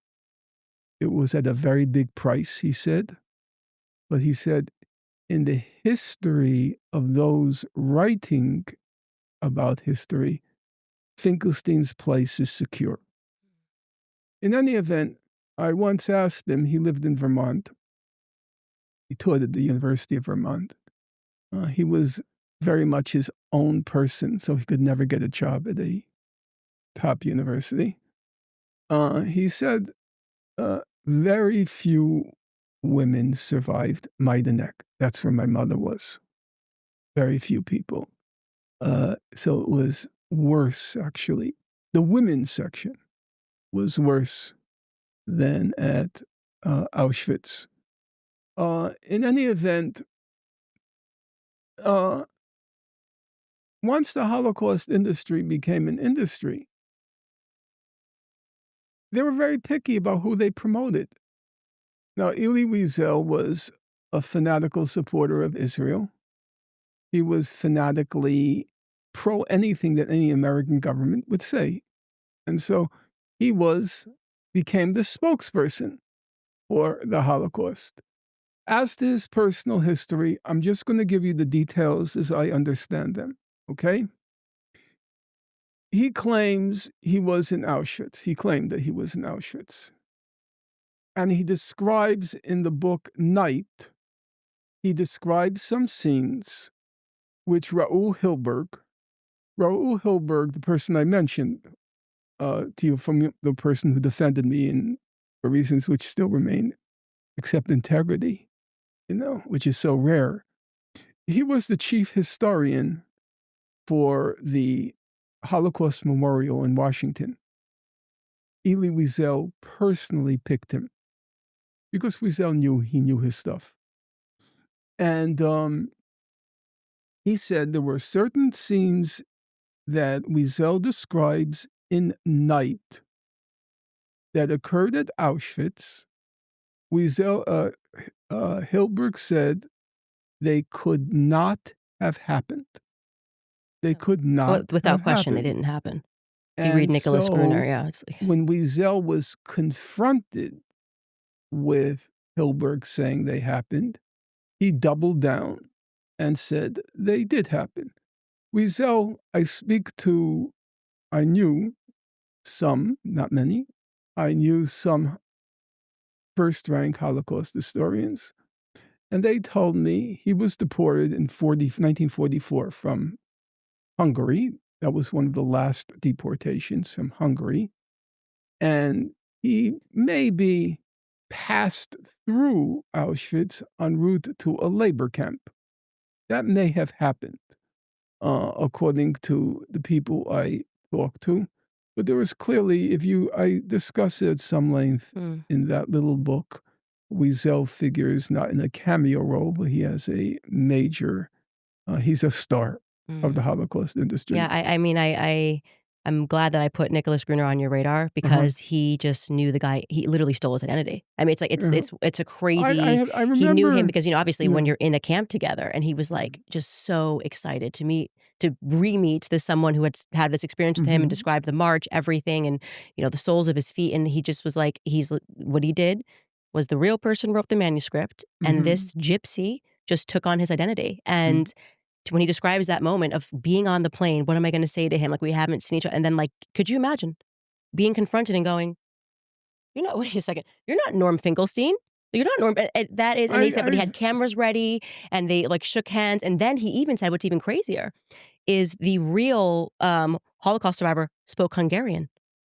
well, that is And cor Ely, couldn't speak Hungarian at this time when this okay. happened, and so he's like he says to him, "Let's speak in Mhm. English." It's just an Well, incredible I thing to have a comprehend that, and I yeah. think the best that I can guess is that you had these psychopaths, like, true Bolshevik psychopaths who were like, "Well, we can't just walk in and be like, well, I was just kinda running the Bolshevik camp over here, mass murdering Mhm. Christians." So what better way to reintroduce yourself into society than to be like, I'm the ultimate victim. I survived the Auschwitz camp." I think that's what happened. I think they laundered they laundered through, and that's why there's so much confusion. And people are like, you're denying that Mhm. people died here, because there's some people that are like, well, nothing ever happened. And it's like, no, something definitely. You read this guy Nicholas Gruner, and you're like, this happened.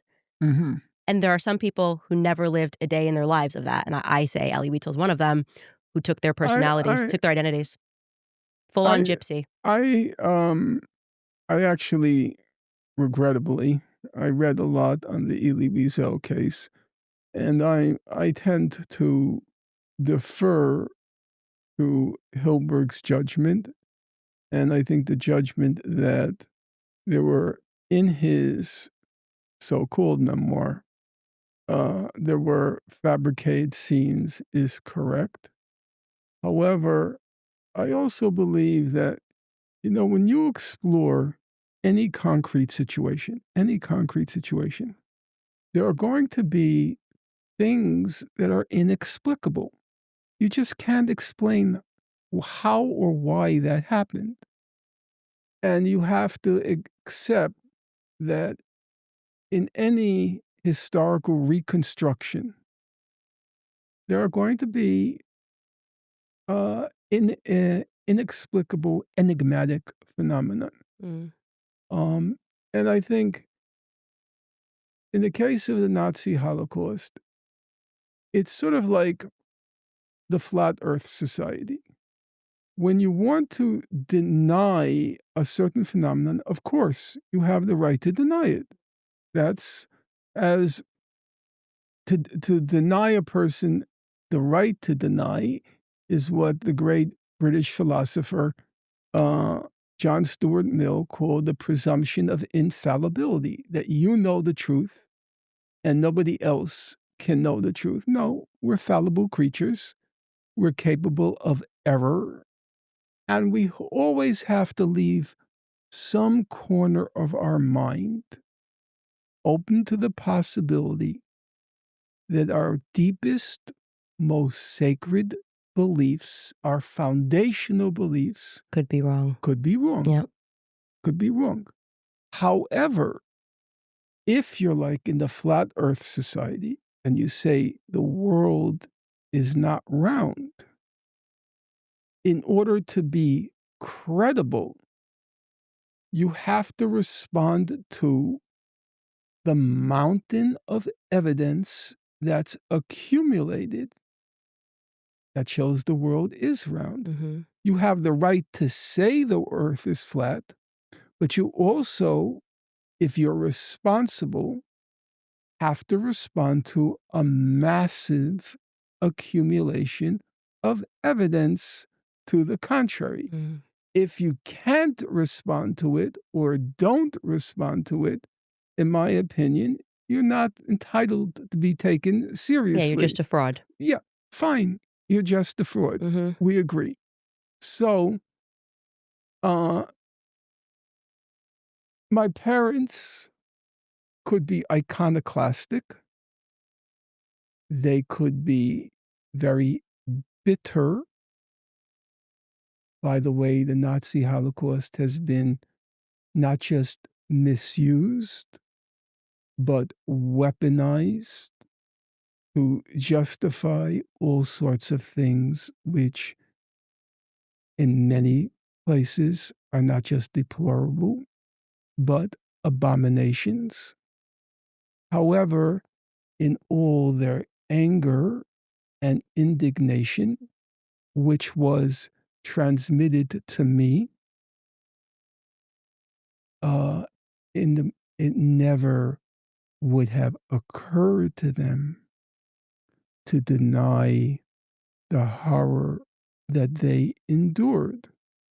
So when I wrote the little book, The Holocaust Industry, which caused me a lot of public grief and defamation. Which means it's a must read. I know what that means. It's a must read. when I wrote the book, I was always very clear from day one. I am not writing about the Nazi Holocaust. That's not what this book is about. There are many people with a vast knowledge of the subject. I have only a tiny, by comparison, a tiny amount of knowledge of the subject. This book is about how the Nazi Holocaust was, as if you can read the subtitle. Reflections on the exploitation of Jewish suffering. Yes, it's about how a horrendous event was exploited. And the exploitation now has reached the point that it makes people so angry at how it's being exploited in the cheapest, most vulgar, and also, not speaking as a person who's not religious, but sinful ways to say justifying the genocide in Gaza, that it causes people to then want to deny it ever happened. I believe we have to make the distinction. It happened, but also the way it has been manipulated, exploited, weaponized has also happened. Both of those things happened. Just like, as I discussed with people, I was on the program with Brianna Joy Gray a few days ago. I said, when you start talking about Jews and money, it very easily feeds a stereotype. However, it's also true. There's a problem here. A billionaire class of Jewish supremacists are now flagrantly, brazenly using money as a blackmail weapon to silence not just criticism of Jews, but silence criticism of an ongoing genocide as we speak. And we have to address that also. Now, it's very hard to address it without feeding the stereotype. But I think and that's why it's so important for me to constantly be addressing Jewish Americans, because something that they're very good at doing is pretending that there's no differences. Like that's identity politics. Like you're Jewish, therefore this is your history. Therefore this is how you should be responding to this. And that gives them so much power. So it's very important to study the Bolsheviks, right? Because that means at the same time you had Jewish people who were suffering actually and legitimately, and you had Jewish psychopaths, okay, who were mass murdering, Henryk Yagoda, okay, mass murdering Christians.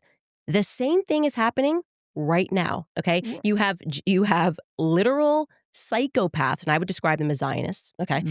Zionist psychopaths who are happy to oversee the slaughter of children. Some people who I think actually look happy when you talk about it. It's so disturbing spiritually to see people who can joke about suffering and things of that nature. And then you have people who are dealing with the kickback of those people who don't have platforms, who are being treated as if, and it's because everybody around the world needs to understand it is possible for you can be any identity and to have multiple things going on at once. And I truly believe that the Zionist ideology is an evil. It is this idea that it's an evil because it's a supremacist ideology that says you can trample over anybody's rights as long as it is like, you serve Israel. And that's what I have seen in my experience, is that even people who I thought were fundamentally good, when it came down to it, turned into and celebrated the death of children because those children were Palestinian and were not Israeli. And it's shocking. It still continues to shock me to recognize that. I want to just say a couple of things. Candace, you don't know me from a hole in the wall, and I barely know you. It's just a fact. Yeah. I'm not a web person. I've said that. I am from the left tradition. You are from The right. the right. And my reading of, say, Russian history is going to be radically different than your own. And I have to say that because there'll be people who, after watching this, say, why didn't Finkelstein say that he is actually a supporter of Lenin and Trotsky and all Are those you a people? Trotskyite? Right. I wasn't a Trotskyist, but I was certainly within that trajectory, for sure. And I still am. I'm an old man, but I still am. But having said that, and setting the record straight, I think you are correct that there are aspects of what's going on now that are just hugely ugly.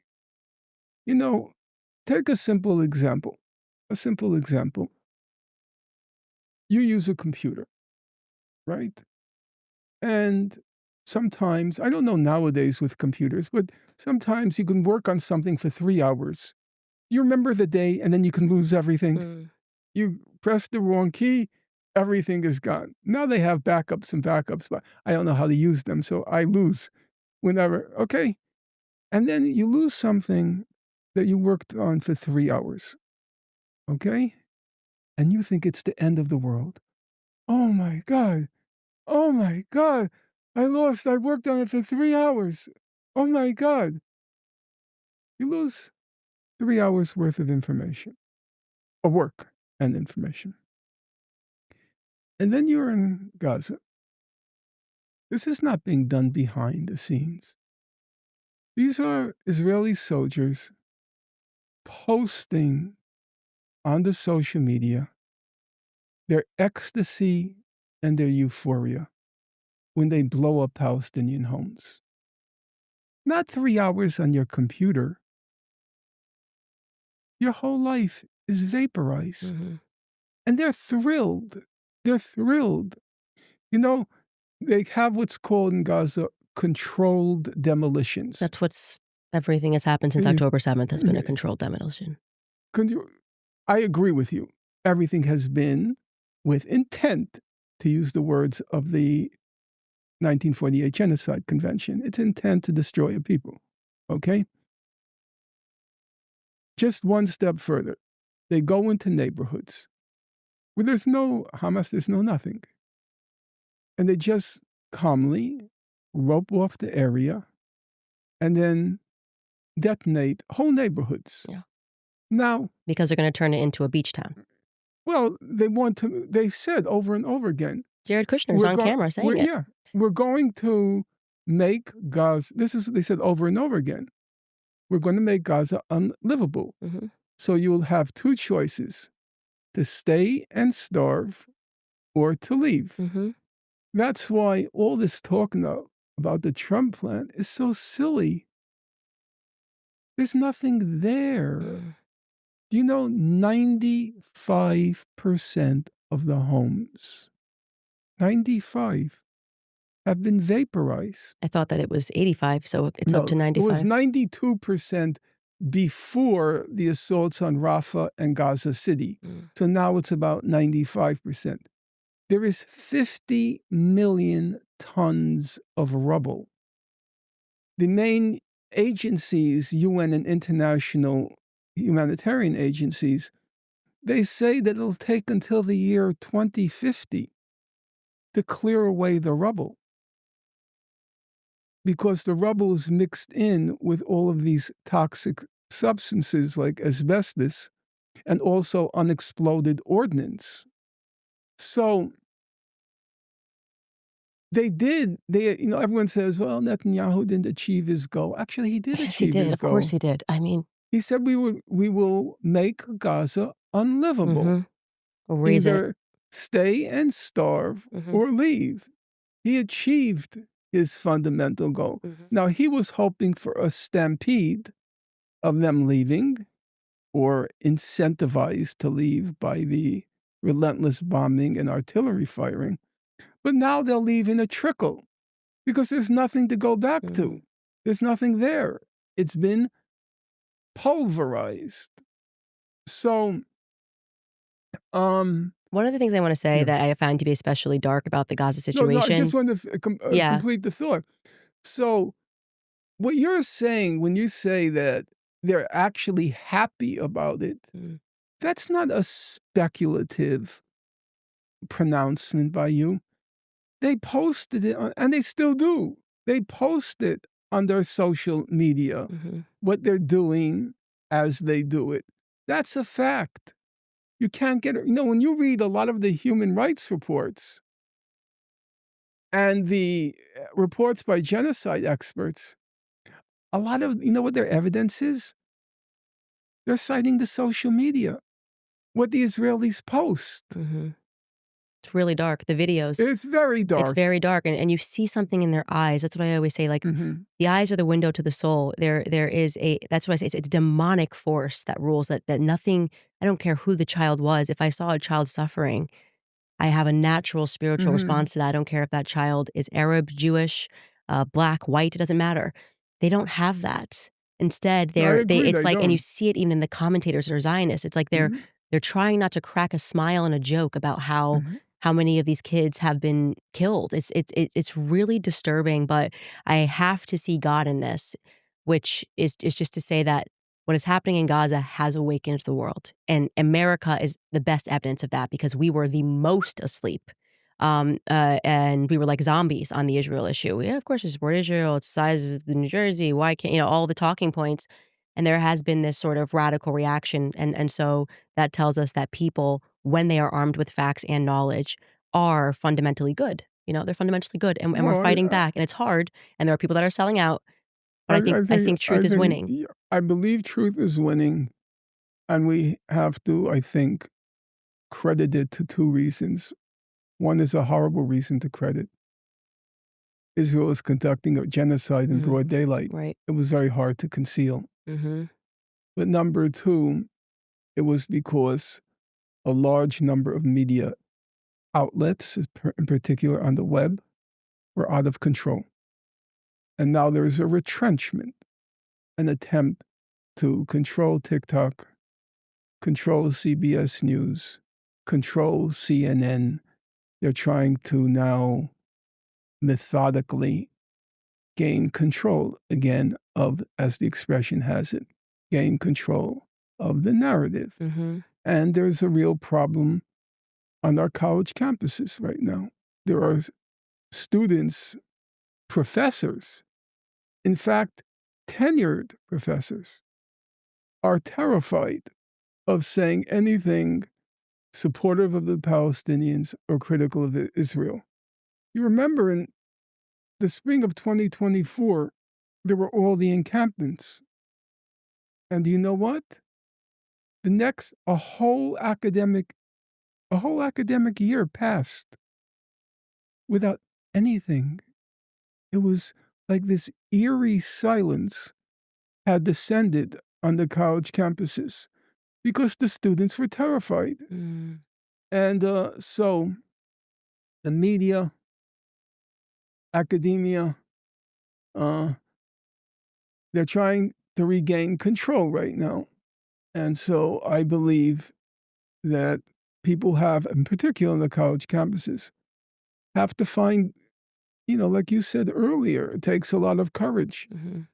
there were a lot of students who were suspended because of the encampments. They weren't allowed to attend graduation because of the encampments. And then if you were foreign students, you were rounded up because of the encampment. Uh, it does require courage. But I also wanna remind Mhm. people when you think that that requires courage is imagine being someone in Gaza right now. Yeah, Like, I totally it's agree. it's such a small price to pay, in my I opinion, I and was it scary? Yeah, I'm not gonna pretend like last year was easy for me and my family, but me and my husband were so committed to truth that we were just like, "Whatever comes, whatever cost comes." You are now in that challenge, and people say, "What would you have done?" We are finding out right now what people would have done when faced with a genocide. Do you turn the other way? Do you accept the money? Do you continue to be a part of the apparatus of the academia, which lies routinely? That's why I say people should read Thomas Sowell, and he will tell you that every bad idea comes from academia. It comes from the cult of academia. They will always publish the books and lie about what's happening, and it's because actually it's always been controlled. So we're trying to achieve academics when in reality, it's a small club, and you got to have the right perspectives if you want to stay in it, no matter how accomplished or if you're brighter. And I really challenge people to recognize that. So you are talking about maybe losing, money. For a young person, I try to be sympathetic. For a young person, it is a big price. No, it's not the price of Mm, Gaza, but their parents are shelling out a large amount of money. that's the money. Money Ivy can't League, be a ruler. Ivy League school costs about $80,000 a year now for a student. And then if you saw places like Harvard, it wasn't just your college. They were blacklisting them at law firms, Mhm, as in they said, literally, we're not talking again poetry. mhm, We are going to get a list of names mm, of everybody in those encampments. They will never get a job at our law firm. That's what they were being told. You will mhm, never get a job. which is You, good.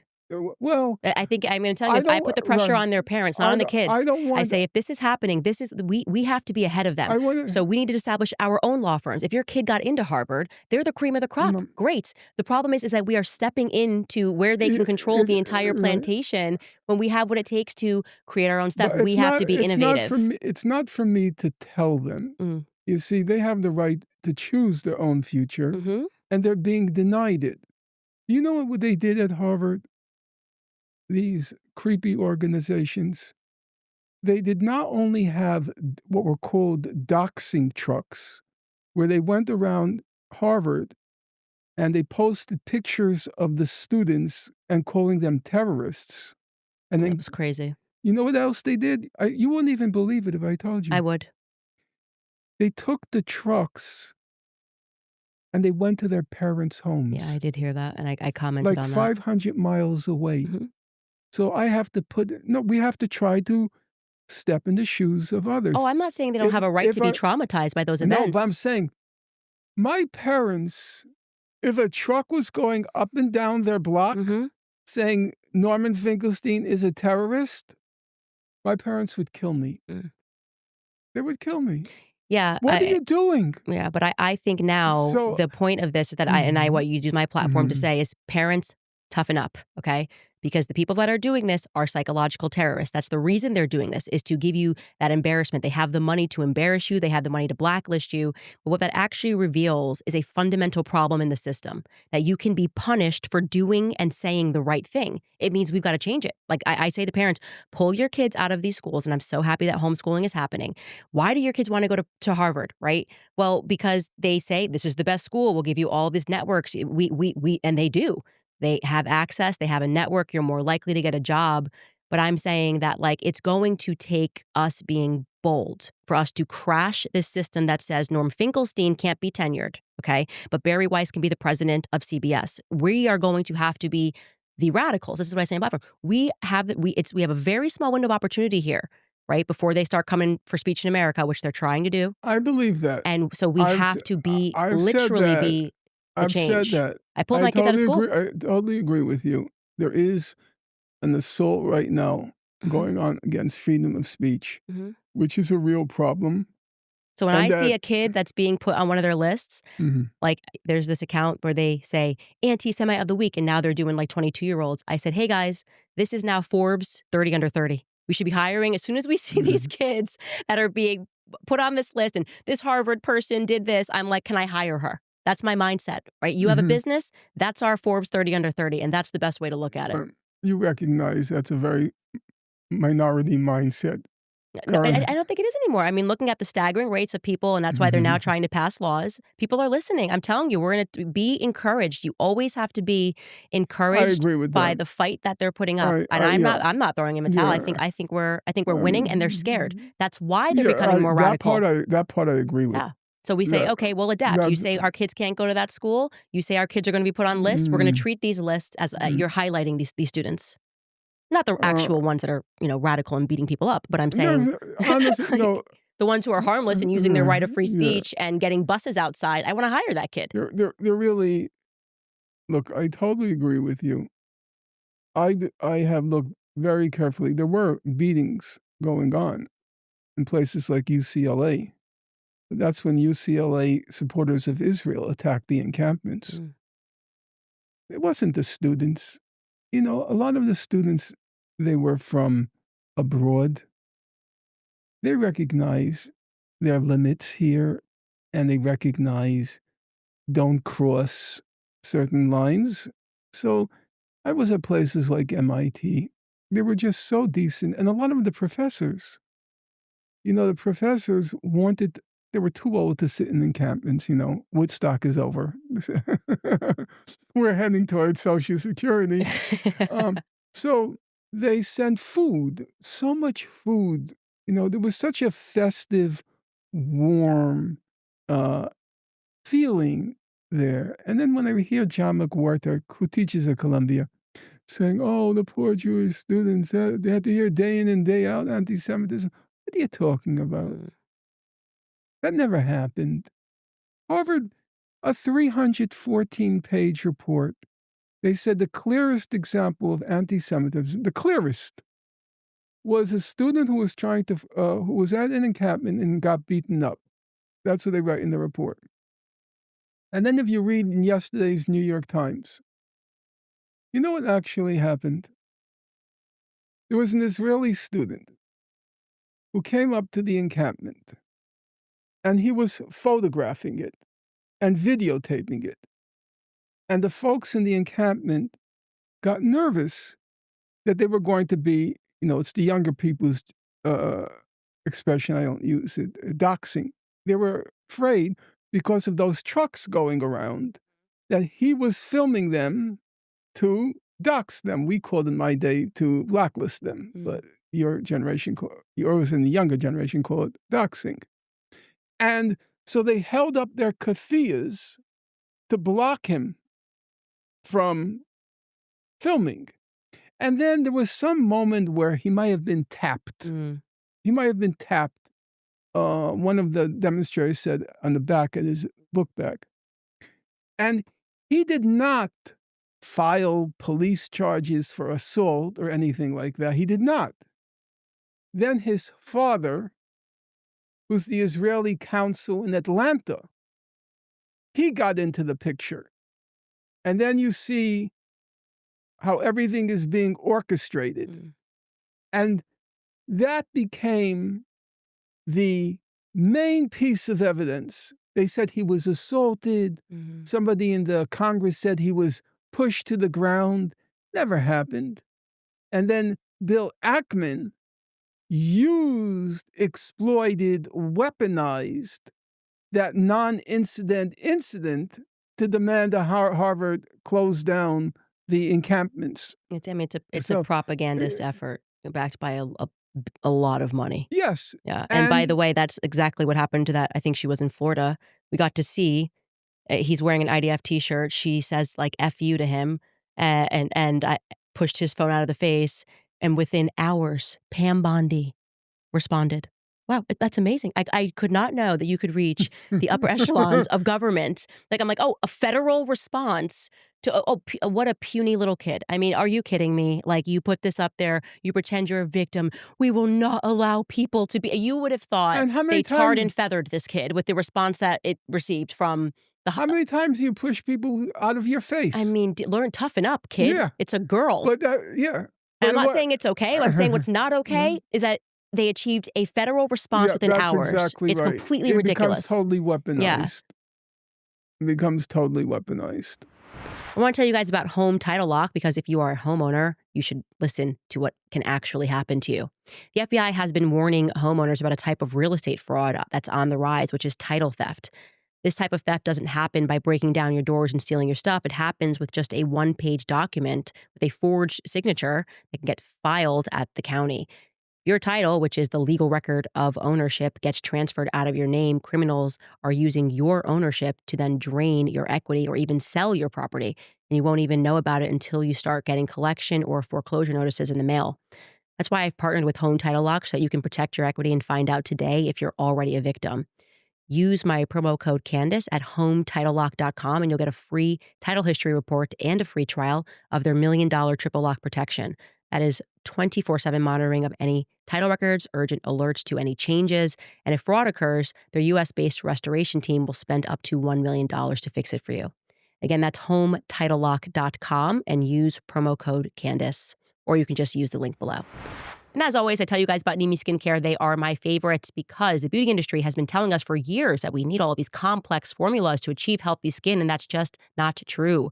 That's why I got so interested about Nimi Skincare. Nimi is doing something that I guess is radical by building one of the most popular lines that they have around one of the most nutrient-rich, bioavailable ingredients that's on Earth, which is grass-fed beef tallow.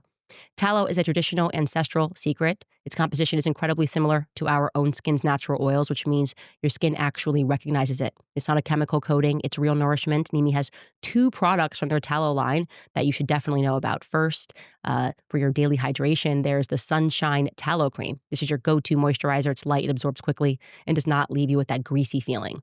They've combined the tallow with a soothing aloe vera and a jojoba oil. It is perfect for your face and body to create a strong, resilient skin barrier against the daily grind. Then for the problem areas, they have the Buzzin' Tallow Balm. It's an ultra-rich balm that uses tallow and beeswax to create a protective barrier. It locks in moisture, it shields your skin from the elements, and it allows it to heal. This is skincare the way that it was meant to be, which is simple, pure, and powerfully effective. It's a focus on skin-loving ingredients, which is made right here in the USA, by the way.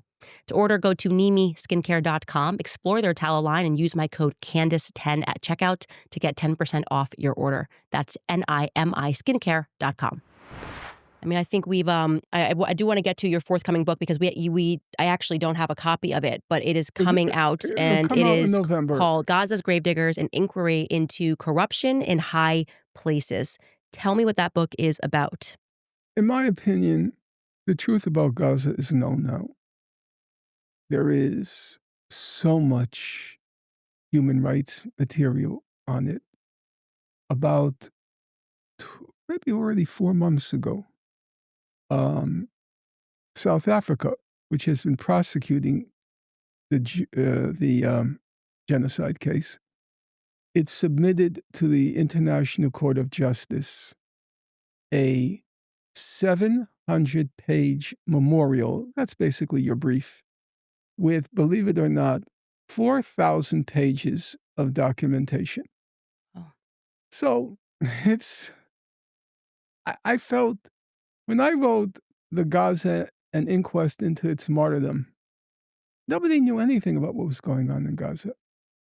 I sat down and I read through all the human rights reports, all the available information, and I tried to reconstruct the picture of what has happened to that godforsaken place. But that's not needed anymore. Like you said, most people have a general knowledge of it, and then from a scholarly academic point of view, there's such a vast amount of information available. I didn't feel I needed to repeat it. I didn't have to do what I did with the Gaza book. So instead, what I did was I looked at key figures in the international institutions people like Pramila Patten. She was head of what was called conflict-related sexual violence. They used the abbreviation CRSV, a very clunky abbreviation. And Secretary General Gutierrez of the UN Security Council, UN system, Secretary General Gutierrez, he has her go over to Israel to document sexual violence against Israelis on October 7th. And she says, she comes back, and she says there's clear and convincing evidence, or there's reasonable grounds to suppose that Hamas committed rape on October 7th. And as of course you know, and your camera people and your team know, that Israel ran with it. They ran with it. The Hamas rapists. So you look at the evidence. I look at what she has in her report. And apart from witnesses, in quotes, Israeli witnesses, there is no evidence. Now, you might say, well, it could still have happened without witnesses. Excuse me, it could still have happened without evidence. But here's the thing. Towards the end of her report, she says there's no medical evidence of rape. There is no forensic evidence of rape. And then she has this revealing tidbit. And I hope all of your listeners will process it. She says, we have 5,000 photographs from October 7th. She said, her team looked at 5,000 photographs. She said, we looked at 50 hours of digital footage. That's not a small amount. 50 hours of digital footage. They said we looked at CCTV, we looked at traffic cams, we looked at body cams, we looked at dash cams. Okay? Now, she says, not me, not you. Pramila Patten says, we saw no photographic or digital evidence of sexual violence. She didn't even limit it to rape. She said we saw no direct photographic or digital evidence of rape. But did that stop her from concluding we have reasonable evidence? We have clear and convincing evidence? There was no evidence. It was money. It was whether it was money. I honestly can't say in her particular. It's a guess Yeah, for me that usually when somebody comes to a conclusion like that, there's a fellowship. There's just something there that you'll find. But then I'm not disputing that. I say as a factual thing, I can prove it. Okay. I'm not saying it's not true what you said. I'm guessing, and I don't know it's true. Yeah. But then, as you know, Israel ran with it. And you know why they ran with it? Israelis did not need the incentive of rape to commit genocide in Gaza.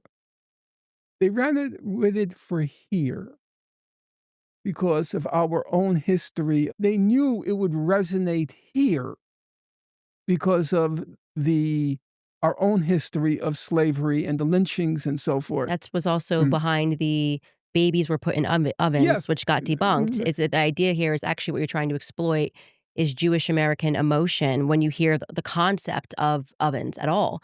And so that's very I never clear. Thought of that, but and he did get caught, by the way, that he did specifically share, and this was a part of the BB trials, which are now, I don't know what the update on that is, but that a team of propagandists moved to spread lies to the Western public. So this is exactly. And it got weaponized here.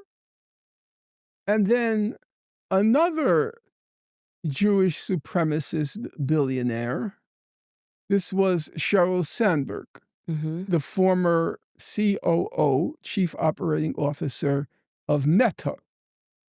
She makes a documentary called Screams Before Silence. Now, Sheryl Sandberg, as a factual matter, you know her? I don't know her. Oh, I'm surprised. Mm-mm. She's very smart. I know who she is, but I Yeah. know what she wrote, her book and, Yeah, whatever about Lean In. women, Lean In, Yeah. yeah. She was the top student in her class in economics at Harvard. She's no fool. She knows evidence. There was, by their own admission, there was no evidence. There was no material evidence of rape. There was not. In fact, I think the evidence, it's not just an absence of evidence. The fact that there's no photographic or digital evidence, none. Now, if it were the case, there were only 3 pictures. But 5,000? Now, Candace, I don't know how old you are, but obviously you're several generations younger than myself. They said that the rapes, Israel said, that the rapes occurred in broad public space. Okay? And they said the witnesses were in hiding as they observed these gang rapes, they said. Now, I'm not of the younger generation, but I certainly observe the younger generation. You know, they take pictures of everything they photograph. You're walking along the street, you see a dead pigeon, out comes the iPhone. You see a bee in the air, out comes the iPhone. You're telling me not one of these witnesses thought to photograph a gang rape? They say they're in the safety of a hiding place. None. So I think rather than cast it as no evidence of rape, I think it should be cast as overwhelming evidence that there was no rape. But that doesn't stop the top student in her year in the Harvard Economics Department from making a documentary claiming there was mass rape on October 7th by Hamas. Why does she do it? It's very simple why she does it. There are the little facts, like the ones we just spoke of, the pictures, the absence of medical evidence, absence of forensic evidence. There are the little facts. And then, as you well know, there is the cause. Mm-hmm. There's the cause. And all the uncomfortable little facts, like there's no evidence, they pale in comparison to the cause. The cause is Am Israel Chai. Israel must live. Mm-hmm. They're complete supremacists. Mm-hmm. Now, I am not going to quarrel with your deep-seated belief. I will not quarrel with it. Israel must live. If that's your belief, I won't quarrel with it. But it's as if a German during World War II were making propaganda films on the pretense, and they did. They made films saying the concentration camps weren't bad. They went into some of them. They had this newsreel footage, made it look like a summer home, you know? The issue now, or I should say, the issue then, during World War II, is not whether Germany should live. At that point, the issue was the mass extermination of people. Nobody was denying Germany's right to live. What they were denying was Germany's execution of a genocide. And it's the same thing now.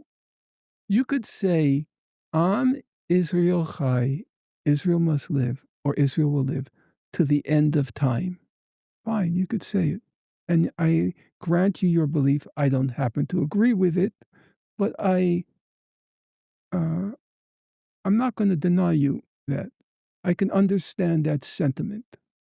But when that sentiment, in the midst of what's happening in Gaza now, uh, and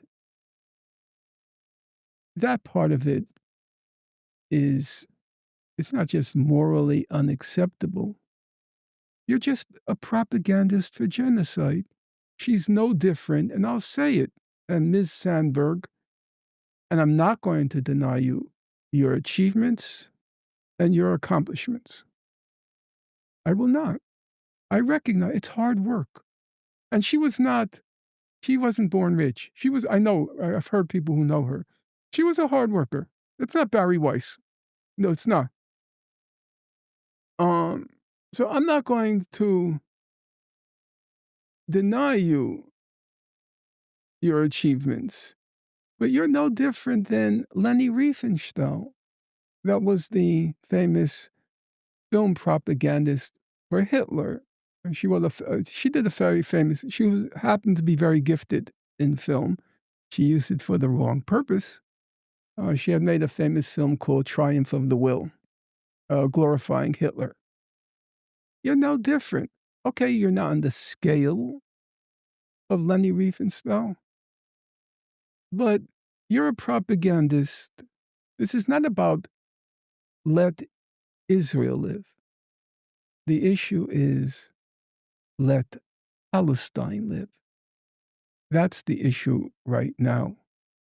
And you have self-recruited yourself as a propagandist for a genocide. And by the way, Ms. Sandberg, that's just not my opinion. It's, as the most recent Washington poll showed, 40% of American Jews believe it's a genocide. You have self-recruited yourself as a propagandist for genocide, as does Mr. Van Jones. That's your job title as of now. You know, it's something that I want to reiterate as we close here, and I want to basically direct people where they can find your book. But I have said this over and over again, and I think it's starting to register with people.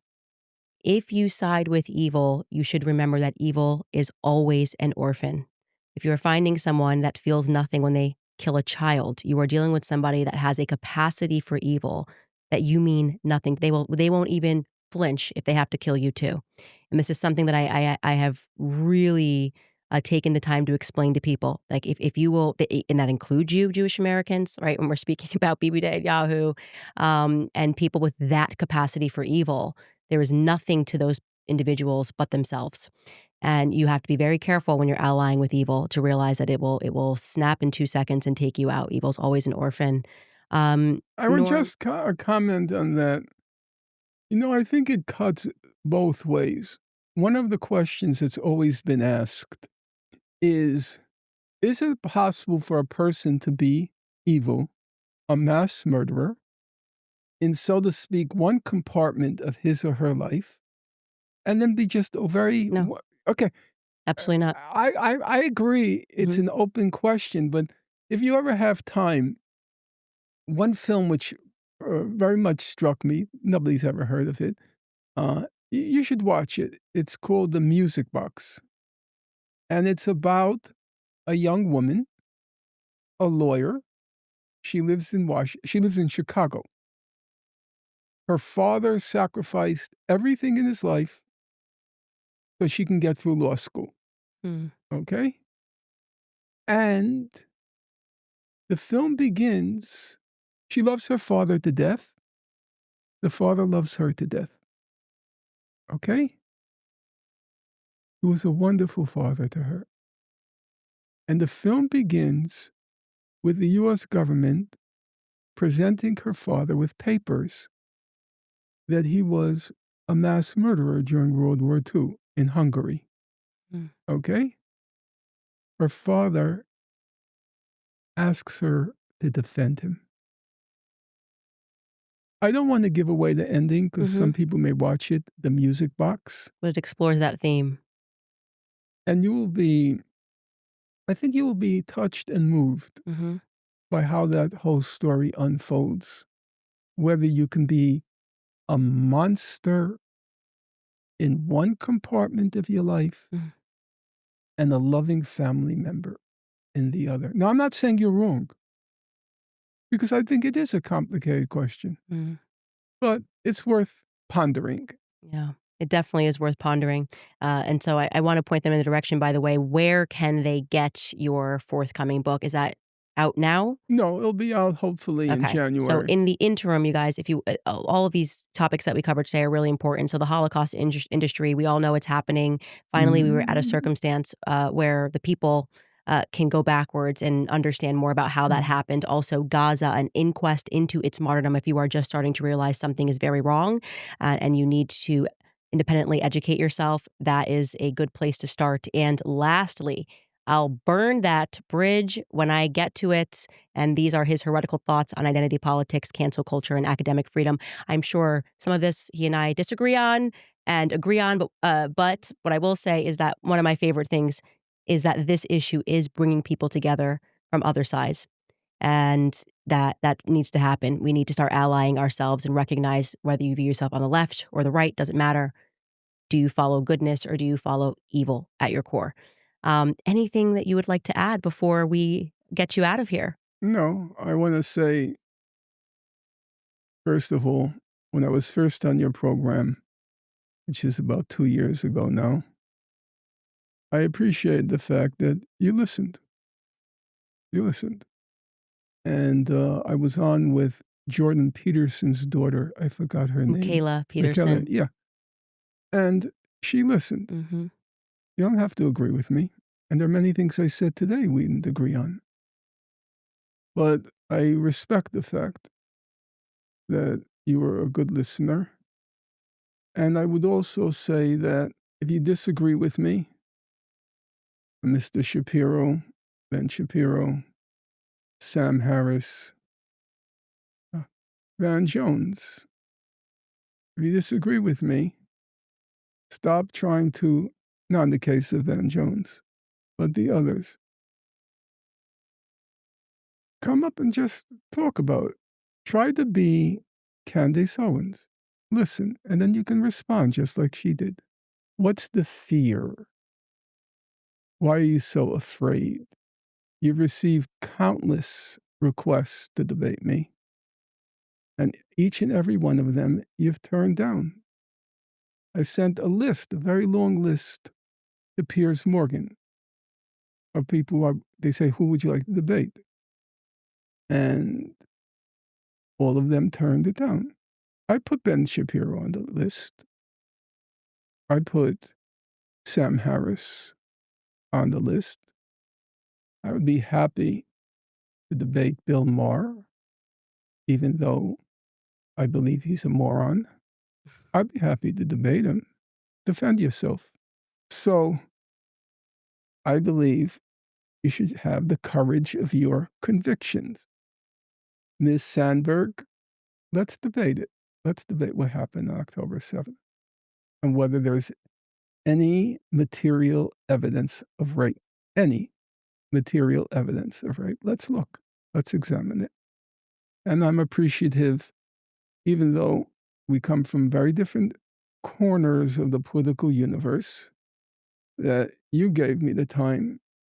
And I remember somebody once said to me, she's a senior historian of Nazi Holocaust. He says, in judging a person, character is much more significant than ideology. You can have nasty people across the political spectrum.